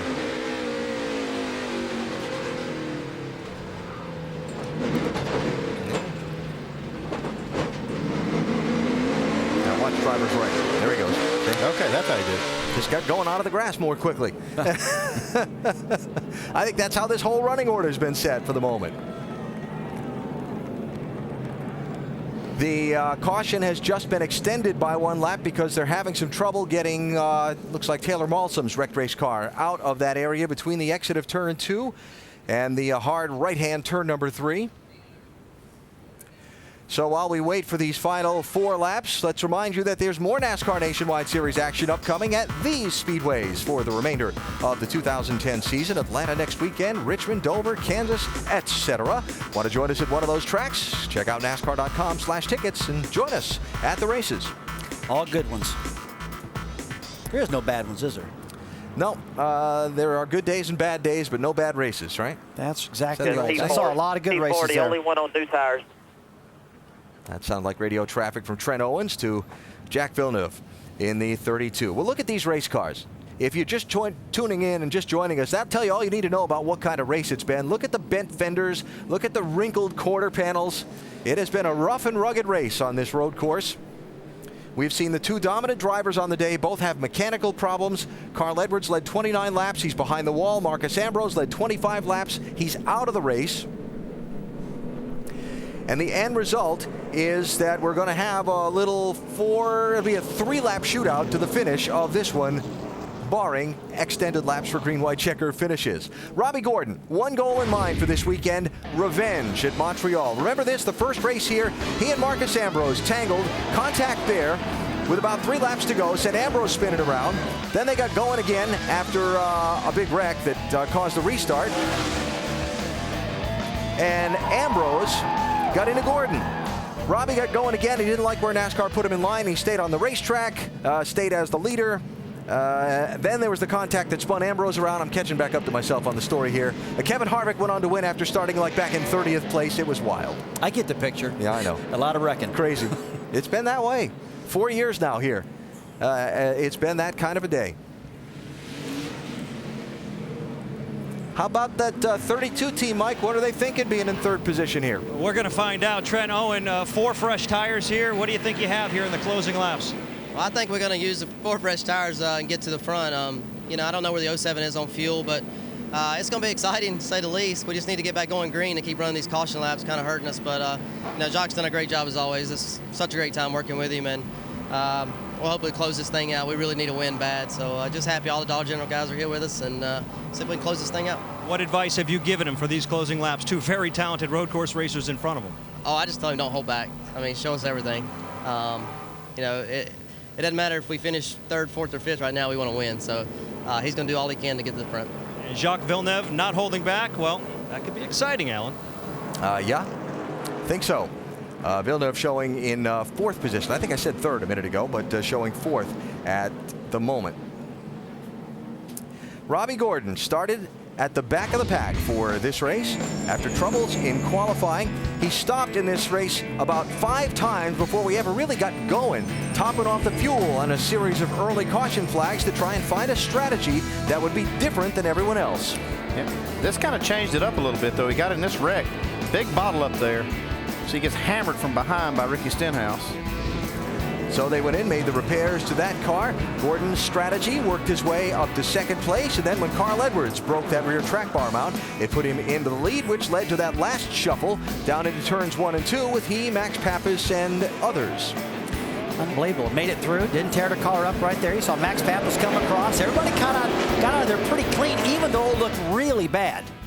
You know, Alan, one thing I've been wanting to talk about with Robbie Gordon's car, I was down there talking to him and found out that the 07 car and the 47 car of Marcus Ambrose, those cars are basically built identical by the same guy. I looked at him, I said, boy, these things look the same. He goes, they should be. We built them. They're the same. Frankie Kerr had a lot to do with both of these cars. Well, the car that Ambrose drove today ran well until mechanical gremlins sidelined it. Interesting to see that Robbie Gordon has again chosen drivers left for the restart. I got a feeling somebody's going to get clobbered down in turn 1 and 2. I just don't know who it's going to be, but I think it's going to be one of those top 5 or 6. You know why? Because it's happened every time. Yeah. Yep. So coming to the restart, there will be 3 laps to go in this race. There are 11 cars on the lead lap at this point. Double file at the front of the field. You see them there. Jason Leffler did pit under this caution after the spin a minute ago, as did Parker Kligerman. And they got some repairs made after getting shoved around in that last little scrum off turn number 2. So it is Gordon with Boris Said now to his right. Then in the 2nd row, you've got Max Pappas in the 33, Villeneuve in the 32. Who has the track position better lane for that right-hand corner? Might depend on who gets the better break in front of them. Might also depend on who bounces off who in front of them, if they get through cleanly or not. I'll bet you if I'm in that 32 car, I'm watching for those 2 guys in front of me to go off the track or come back on and go wide. Here they come. 3 laps to go.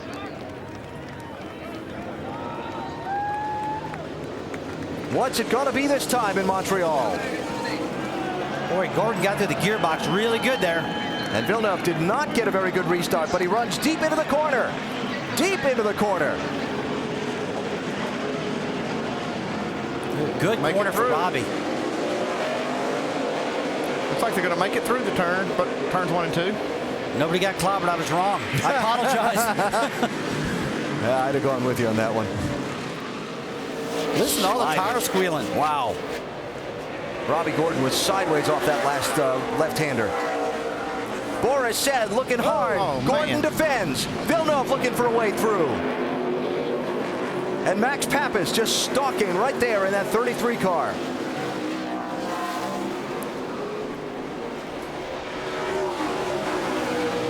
Down the hill under the bridge, turns 8 and 9. Boy, I just saw the back end of Jacques Villeneuve's car really locking up, sliding around. Oh, little contact. Well, Pappas has got the inside lane for the right-hand hairpin.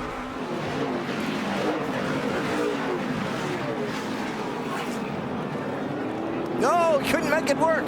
Pappas slides around. Watch Keselowski try to go through. See the red light on. Oh, you see the 22 car right there. He's got a red light on inside the car. That's for rain. It's inadvertently turned on, I'm sure. What Boris said right there. Putting pressure on Robbie Gordon. Villeneuve looks inside of Keselowski. Can't get that spot back. Coming down to 2 laps to go as they hop the curbs in the final 2 corners. Boy, Robbie's doing a great job really making that car look big, but does he have enough gas? Is he going to make it on fuel? Paul Menard giving that champion's wall a scare in the final turn. Jack Villeneuve trying to go through Keselowski.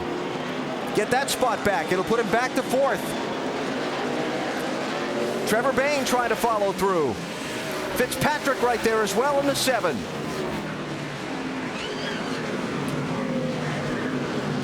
Big smoker on the front straightaway. It's Jason Leffler. We'll see if he's able to get Trevor Bayne in the wall. Hard hit for Bayne. Wrecked me, Jerry. They wrecked. Yeah, 7 wrecked him. There is Leffler. Oh, yeah, goodness. Everywhere. Oh, goodness. Yeah, 2 to go, and the track's oiled down. Get off at turn 3. Get off at turn 3. Turn 3. Get off the track. Off turn 3.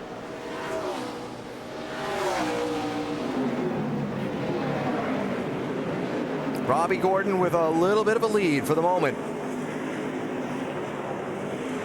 And the caution comes out for the oil from Jason Leffler's car. We're going to go to overtime. Oh, we're going to caution, and that's music to Robbie Gordon's ears right now. He needed that to make it on fuel. Well, I'm not so sure. It's going to add laps to the race now. So this could be a lengthy cleanup, and you could extend this race by a bit. And Villeneuve is the one that stopped for fuel.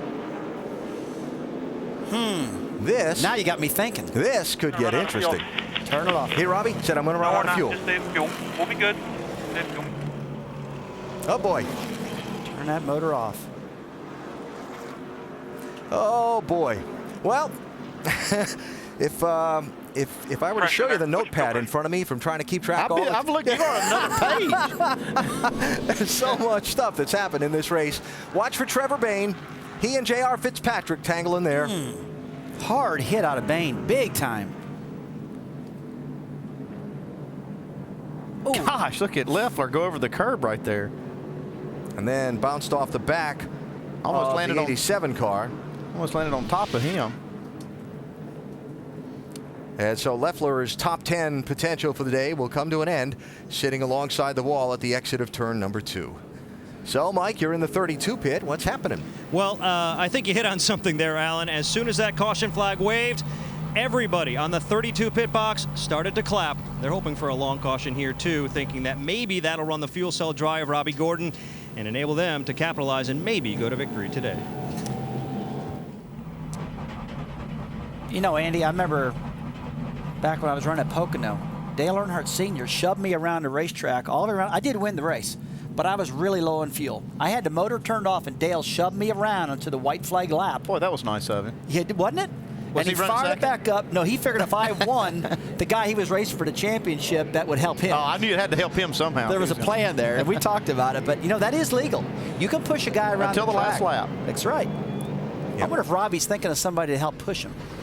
I know he can't count on anybody behind him right now. Nobody back there wants to push him. No. Boris said pitted at lap 46. Robbie Gordon at lap 48. Pappas at 48. Villeneuve at 66. How many of these other guys might run out of fuel, too, if this cleanup takes a little while to clean this oil up? There's a lot of oil out there. Look at that. Look at That's that. a big mess. Oh, boy. So that is bad for Robbie Gordon right now. Boy, whenever you see a caution, you think it's going to be good, but this one's going to be a long one, and that could spell disaster for Robbie. And the man with the most fuel on board among those front 4 is the hometown guy. And I don't count him out just yet. Not just on the fuel circumstances either, by the way. Yeah, he might be able to just pass all these guys. Well, you never know. He couldn't do it last restart, but Max Pappas has actually got about 6 more laps of fuel in his tank than our leader, Robbie Gordon. He's looking good on fuel. Boris Said has got 4 more laps of fuel than our leader. He's looking okay at best right now. Win it for a 4th year after leading a bunch of laps. Neither will take home the trophy today. Robbie Gordon started at the tail end of the field, was involved in an accident early. His team made repairs. They used strategy to get him some track position. He inherited the lead when Edwards' car failed, and Gordon is out in front, but running low on fuel. And the next time they come by will be the scheduled distance. Yep. The hometown favorite, Jack Villeneuve, the former Formula One champion, the track named for his father, is running in 4th position at the moment. He has the most fuel on board. He has the freshest tires among the front 4. The question is, does he have enough laps left to get around these guys? If they don't falter in front of him, it would be a huge celebration by these Quebec race fans if the 32 car were to win. So let's check on some of the fuel stories. We heard Robbie Gordon say on his radio, I'm going to run out of fuel. And his crew chief said, no, we'll be fine. Just save some. What about Boris Said's team, Mike? Well, crew chief Scott Zibidelli brought him down pit road the last time, lap 46. How would you assess the fuel situation? We're good right now. I think I just heard that they were going to stop right now, put the red out, so that helps us. But we're 3 laps to the good. As long as we don't get any more green-white checkers or anything like that, we'll be in fine shape. We just got word that they are going to stop the cars and go red. What effect does this have on you guys? I want to just get it over with. You know, I didn't want to see that last caution. I still don't think the 07 can make it. They stopped 3 laps before us, and I don't know how they can make it. But you know, we got a great driver. Boris Said's doing an awesome job. He's been a complete pleasure to work with. Performance Friction gave us the best brakes that money can buy. Provided us with all that system for the car, and it's just working. It's working fantastic. The guys did a great job. Zaxby's on the hood. We've had a lot of fun this weekend, and Montreal's a great city. I can't wait to get it over with, and hopefully we can get a good solid finish. A win here today would obviously be very popular for Boris Said, but also would be big for Scott Zibidelli. After all, he's been sitting on the sidelines for a couple of months. He comes back, and as a crew chief, well, possibly could get a win right away. So we are under the red flag, or will be momentarily. They're waiting to close the field up and get them all stopped there behind the pace car.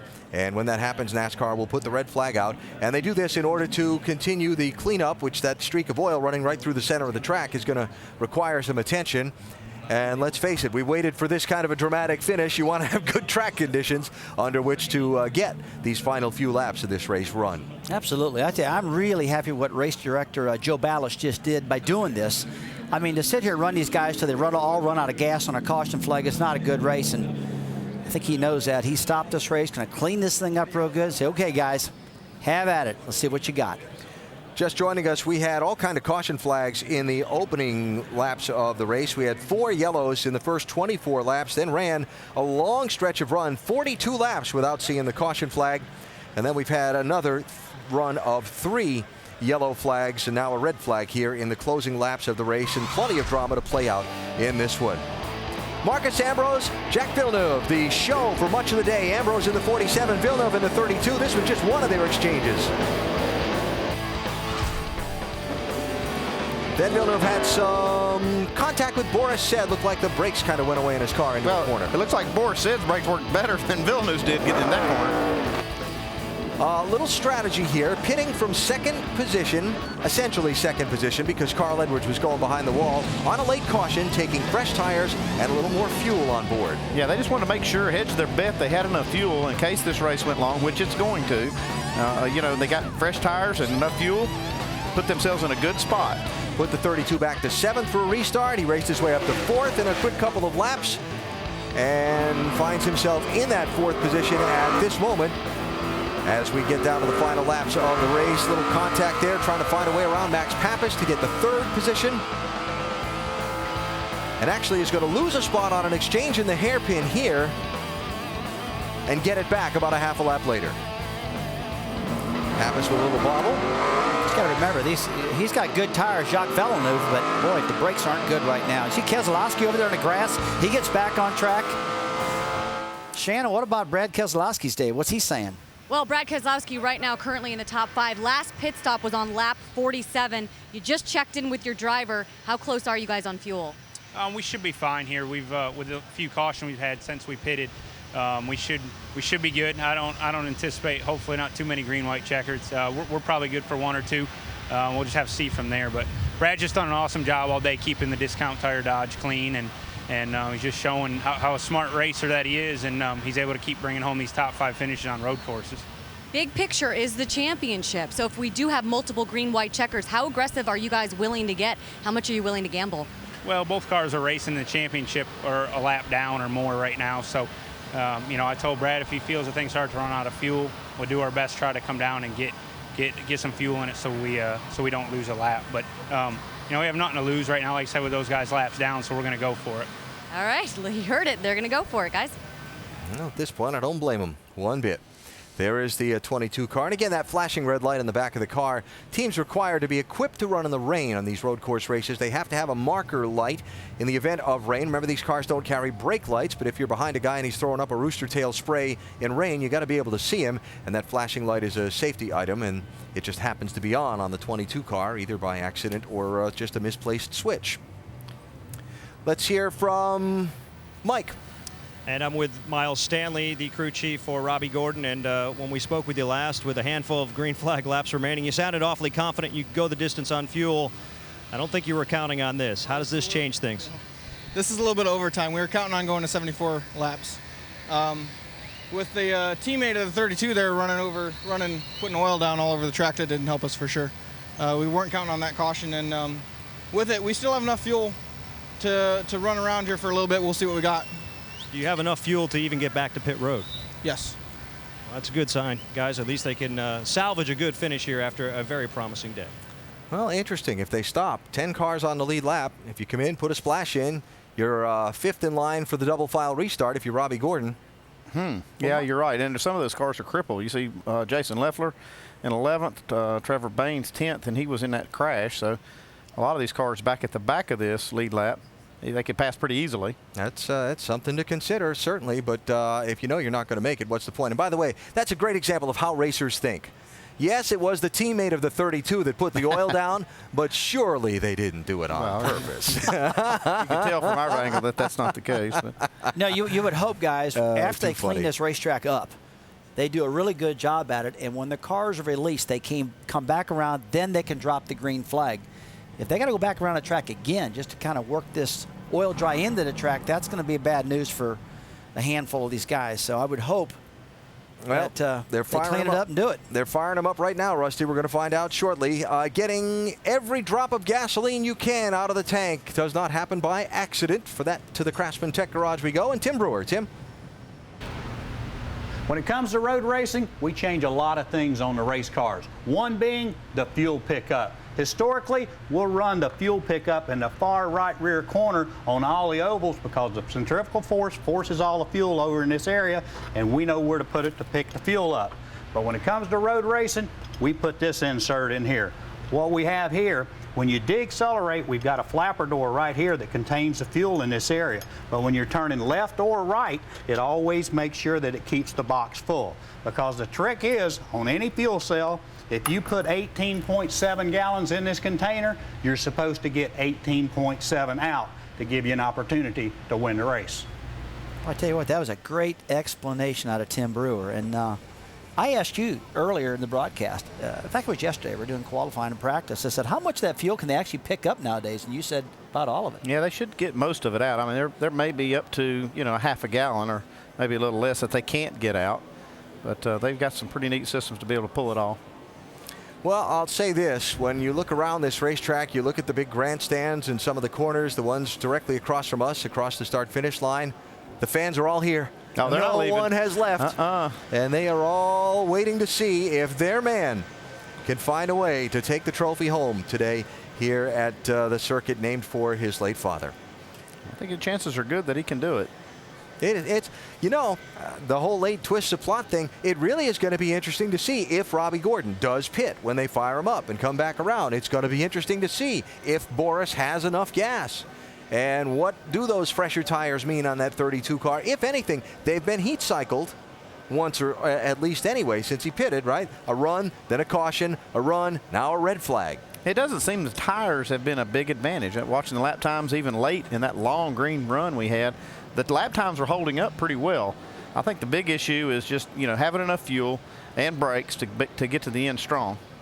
A lot of times when we talk a lot about the brakes, people probably get tired of me talking about that. But, a lot of times these brakes, folks, when you push the brake pedal down, it can be rock hard.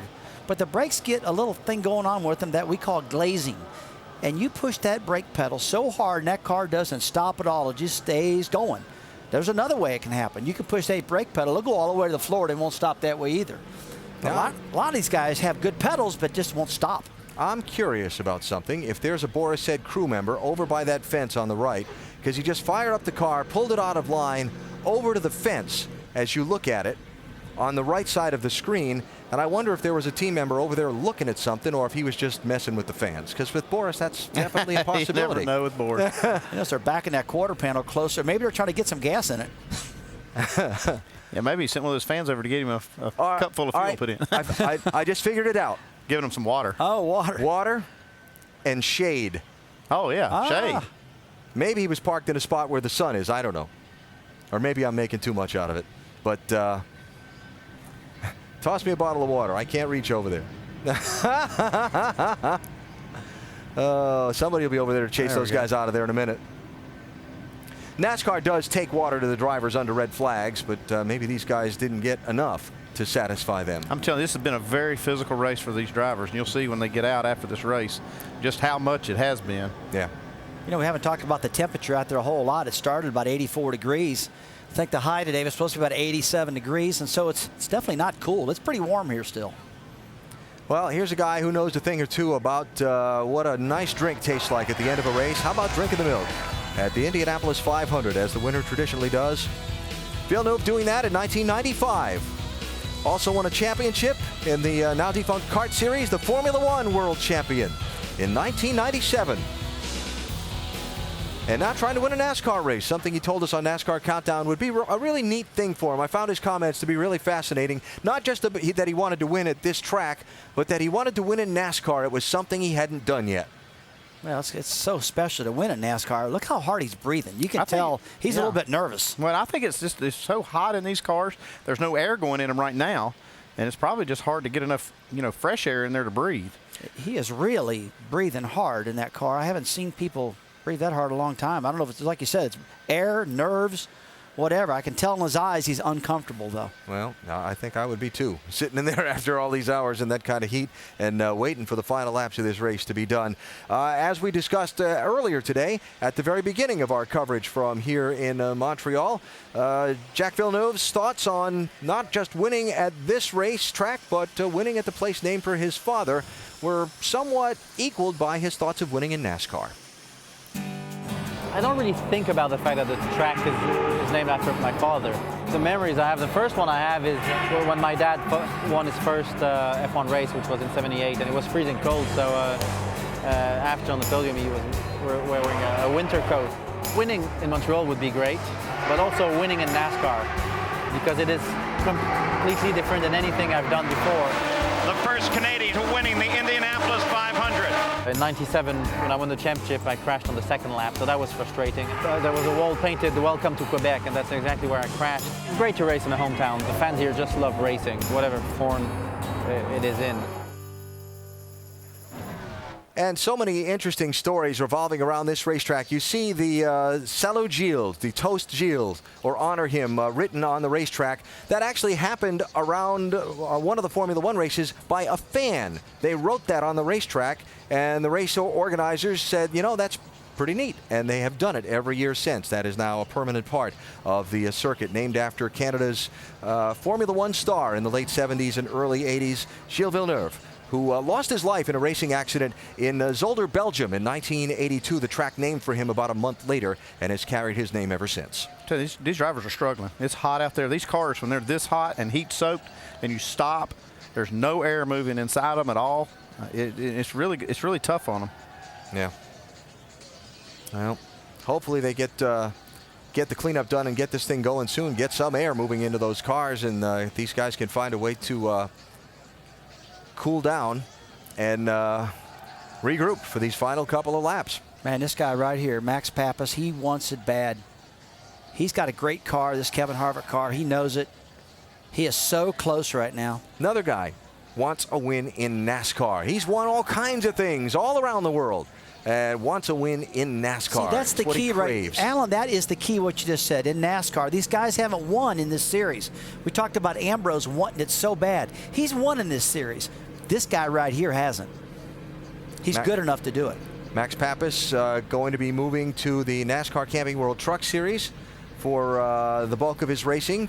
From this point, the part-time effort he was running in the NASCAR Sprint Cup Series being turned over to another driver.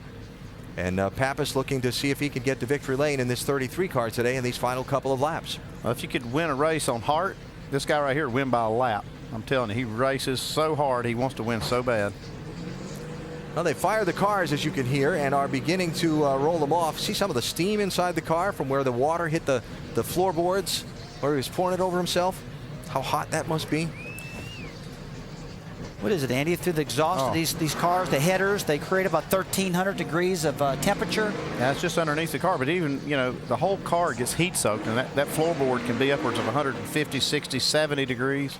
I get race fans ask me all the time, Rusty, how hot's it getting these cars? I'm telling them, it gets so hot you can cook an egg on the floorboard, and you'll get about 170 degree air radiating up into your body. One time I lost 11 pounds in a race, the Southern 500. Wow. It gets hot. Wonder how many of us can imagine what it'd be like to sit in that in those kind of temperatures, wrapped up in those kind of clothing. I was sweating just being down on the grid in a suit and tie for the pre-race show today, let alone being inside that race car.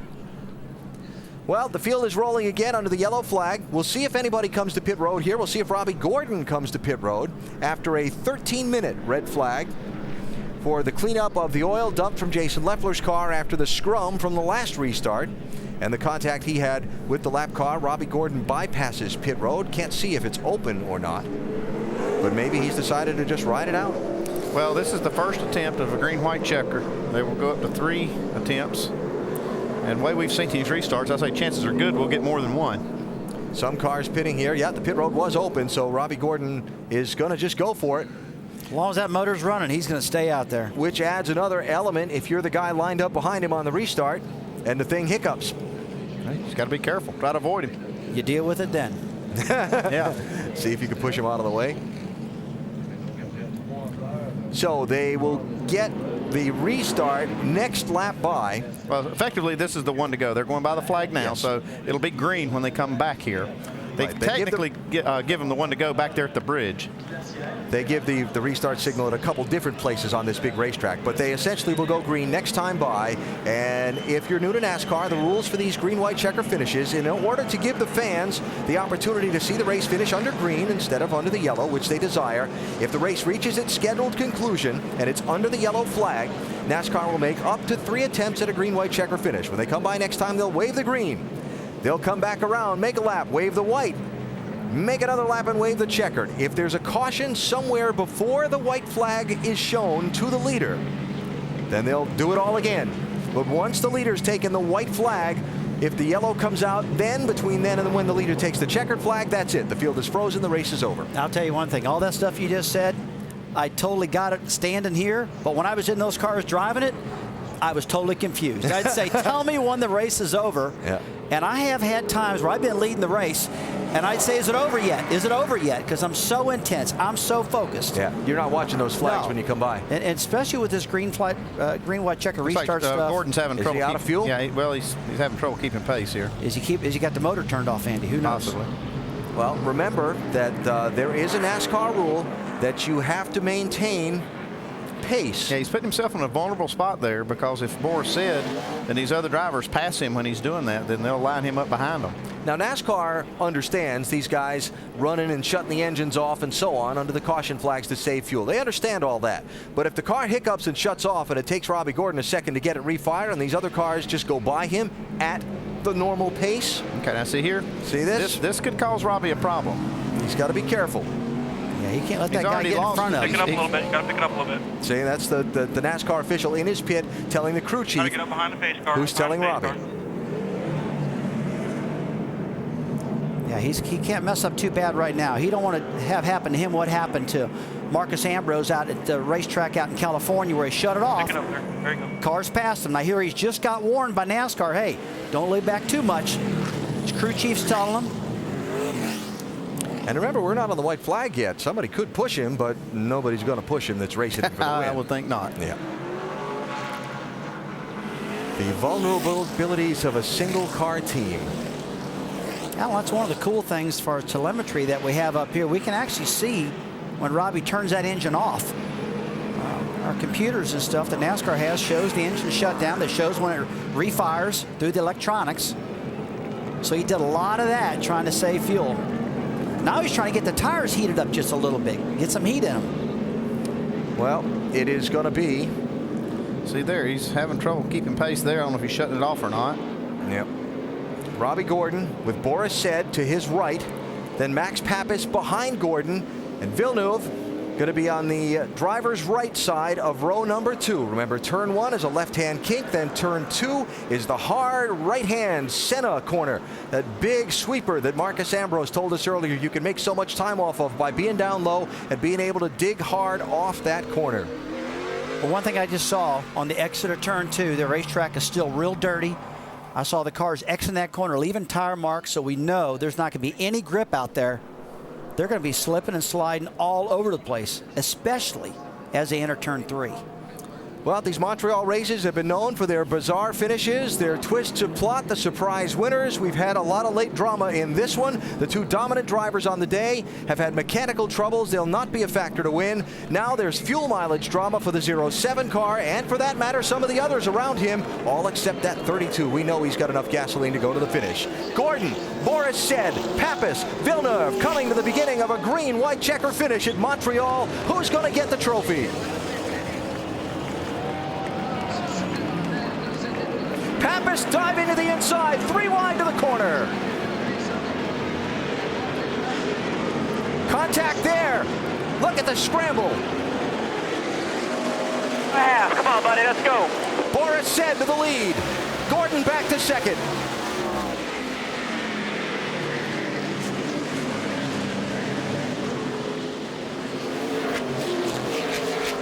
Oh, little contact there. Gordon's out of fuel. 22-7, Robbie Gordon. Robbie's out of gas. It comes up short. Still a long way to go here. And is he going to get off the track in a safe spot or bring out another yellow? How about that? Boris Said, looking great in that 09 Zaxby's car. Robbie, they want you to go in the cutoff of turn 7. Cutoff of turn 7. They want you. Tell you what, if Boris wins this race, he's needed this for a long time. Here's another guy that's trained all these drivers. Oh, there goes Fitzpatrick off. He trained a lot of drivers. Boris Said did. Was running 5th, Fitzpatrick. Max Pappas trying to charge in, and that always present 32 car. Villeneuve in 3rd. Oh, listen to the Quebec fans cheer. Max Pappas is going to get to Boris Said. Willie put a bumper to him. You never know.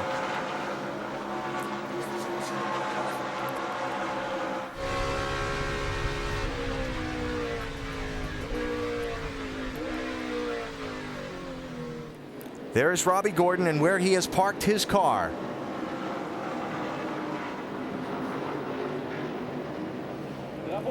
To the white flag. Last lap at Montreal. Even if the caution comes out, the race will be over, the field will be frozen. Pappas looking to close in. If they tangle, the 32 will try and pounce.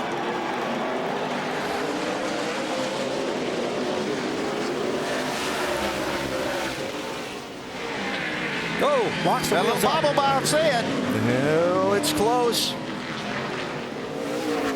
Oh man, look at Villeneuve pushing hard.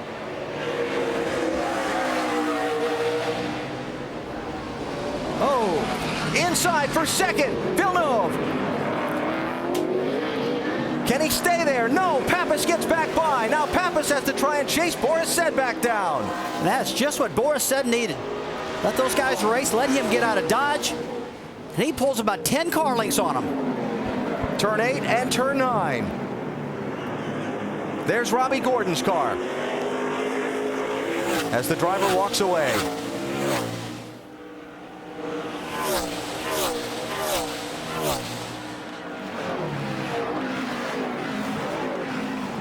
Boris has got a good turn 10, Andy. Yeah, he did a good job getting down in there. I was wondering if he was going to be able to get in there without wheel hopping. That's the key right there. I believe he can hold him off through these next two corners.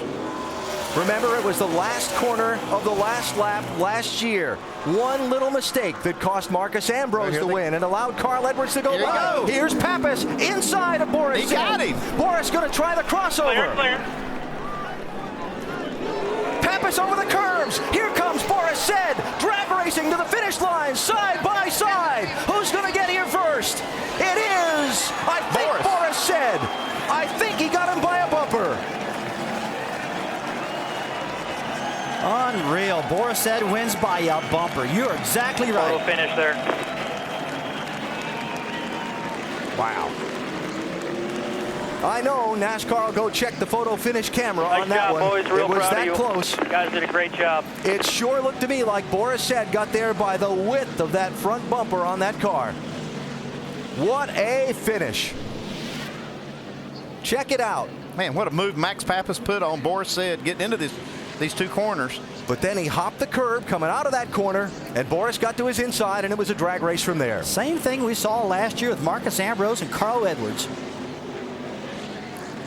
And from the photo finish camera, it is indeed Boris Said, a winner in the Nationwide Series, finally. How do you say it, Alan? Boris Said just broke Max Pappas's heart. Yeah. How about that one, Vince? I'm with Scott Zipadelli, and he just said, I can't believe it. Your first race as the crew chief with this group. How does it feel to be a winner first time out? It feels awesome. This team deserves it. You know, I've been doing this for a lot of years and a long time, and worked with a lot of different people. And I tell you, this team is they work hard. They're fighting to survive and stay in business. And when you get a good team like that and a talent like Boris Said and Zaxby's on the hood, you know, Roush Yates gave us a good motor, and Performance Friction gave us the whole brake package. Guys worked real hard, and it's just a great day. I can't be happier. With all the twists and turns this race took, including the passing back and forth there on the final turns, what's going through your mind as you're watching it? You know, you just watch. There's nothing you can do. I have all the confidence in Boris Said. He's been a complete pleasure to work for. He's so methodical and so smart. It's just been a pleasure all weekend. Really happy for the whole team. Congratulations. Thank you. I appreciate it. Alan. Great to see for Scott Zipadelli. And great to see for Boris Said. And what about the show at Montreal again? Unbelievable. I mean, what you really thought? I really thought Max Pappas had this thing won going in the very last corner. Great job trying to outbrake him. Yeah, I don't know exactly how Max Pappas got by Boris Said, because Boris got off the hairpin real good and up that straightaway. I thought, well, he's got it from here. And before they got there, Max Pappas had the lead. I was just thinking watching that Boris saw Max driving so deeply into that corner that he knew he wasn't going to make it, and he said, all right, I'm going to let him go and I'm going to cross over. But then Max made it better than he thought until he hopped that last curb coming out of the corner, and Boris was on the gas and got alongside him. That last curb is very tall. Oh, yeah, he knows. Tell you what, if I was those guys, I'd be down there wanting to cut that thing down a little bit. That has just been a real thorn in a lot of people's sides. Listen to the fans.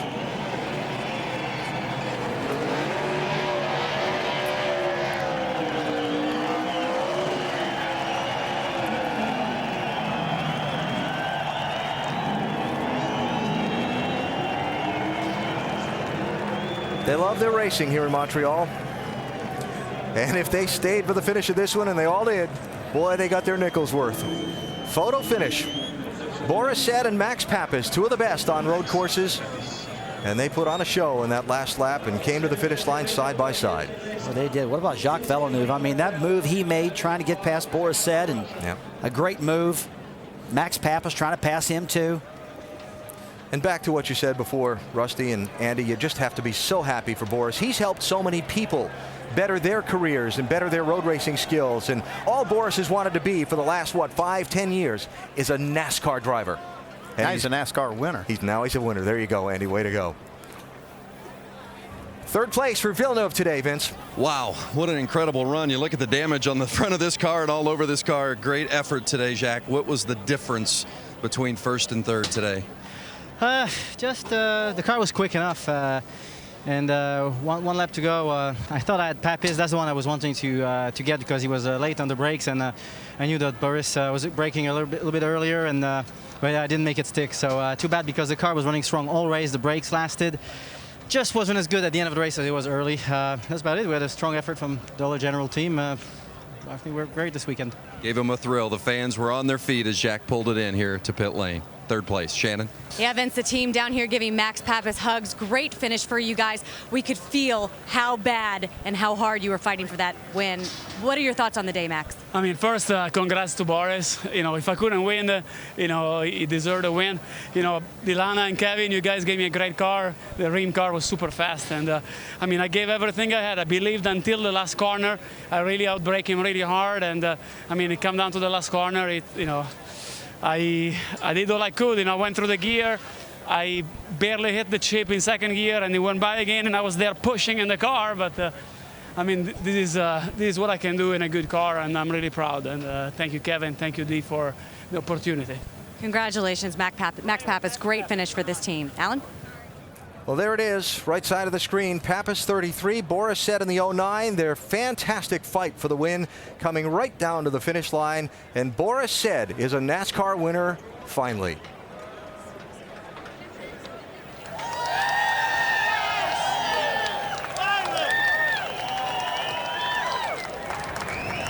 And the words out of Boris Said's mouth, finally, a winner in the Nationwide Series.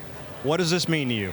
It's unbelievable. I mean, I've been trying so long, and this race is so tough, and it was all about brakes, and thanks to Performance Friction for giving me the best brakes in the thing, and it just was unbelievable. I didn't know I won because I didn't have a radio at the end, but, you know, these guys did a great job, Performance Friction brake, Zaxby's thing, Zaxby's fried chicken, and it was just awesome.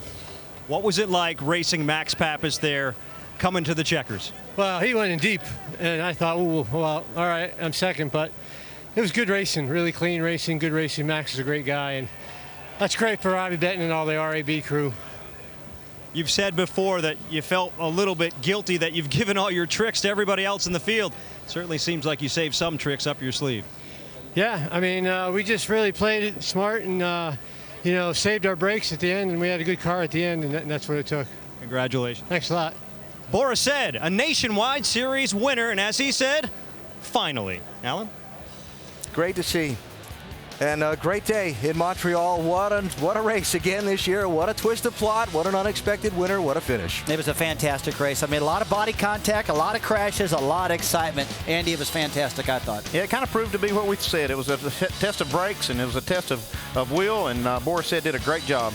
Next weekend, it's on to Atlanta for the Nationwide Series. Saturday night, 6:30 Eastern on ESPN2. The NASCAR Sprint Cup Series returns to action next Sunday, 7:30 Eastern on ESPN. Our coverage presented by Pennzoil. We start with NASCAR Countdown at 7 Eastern.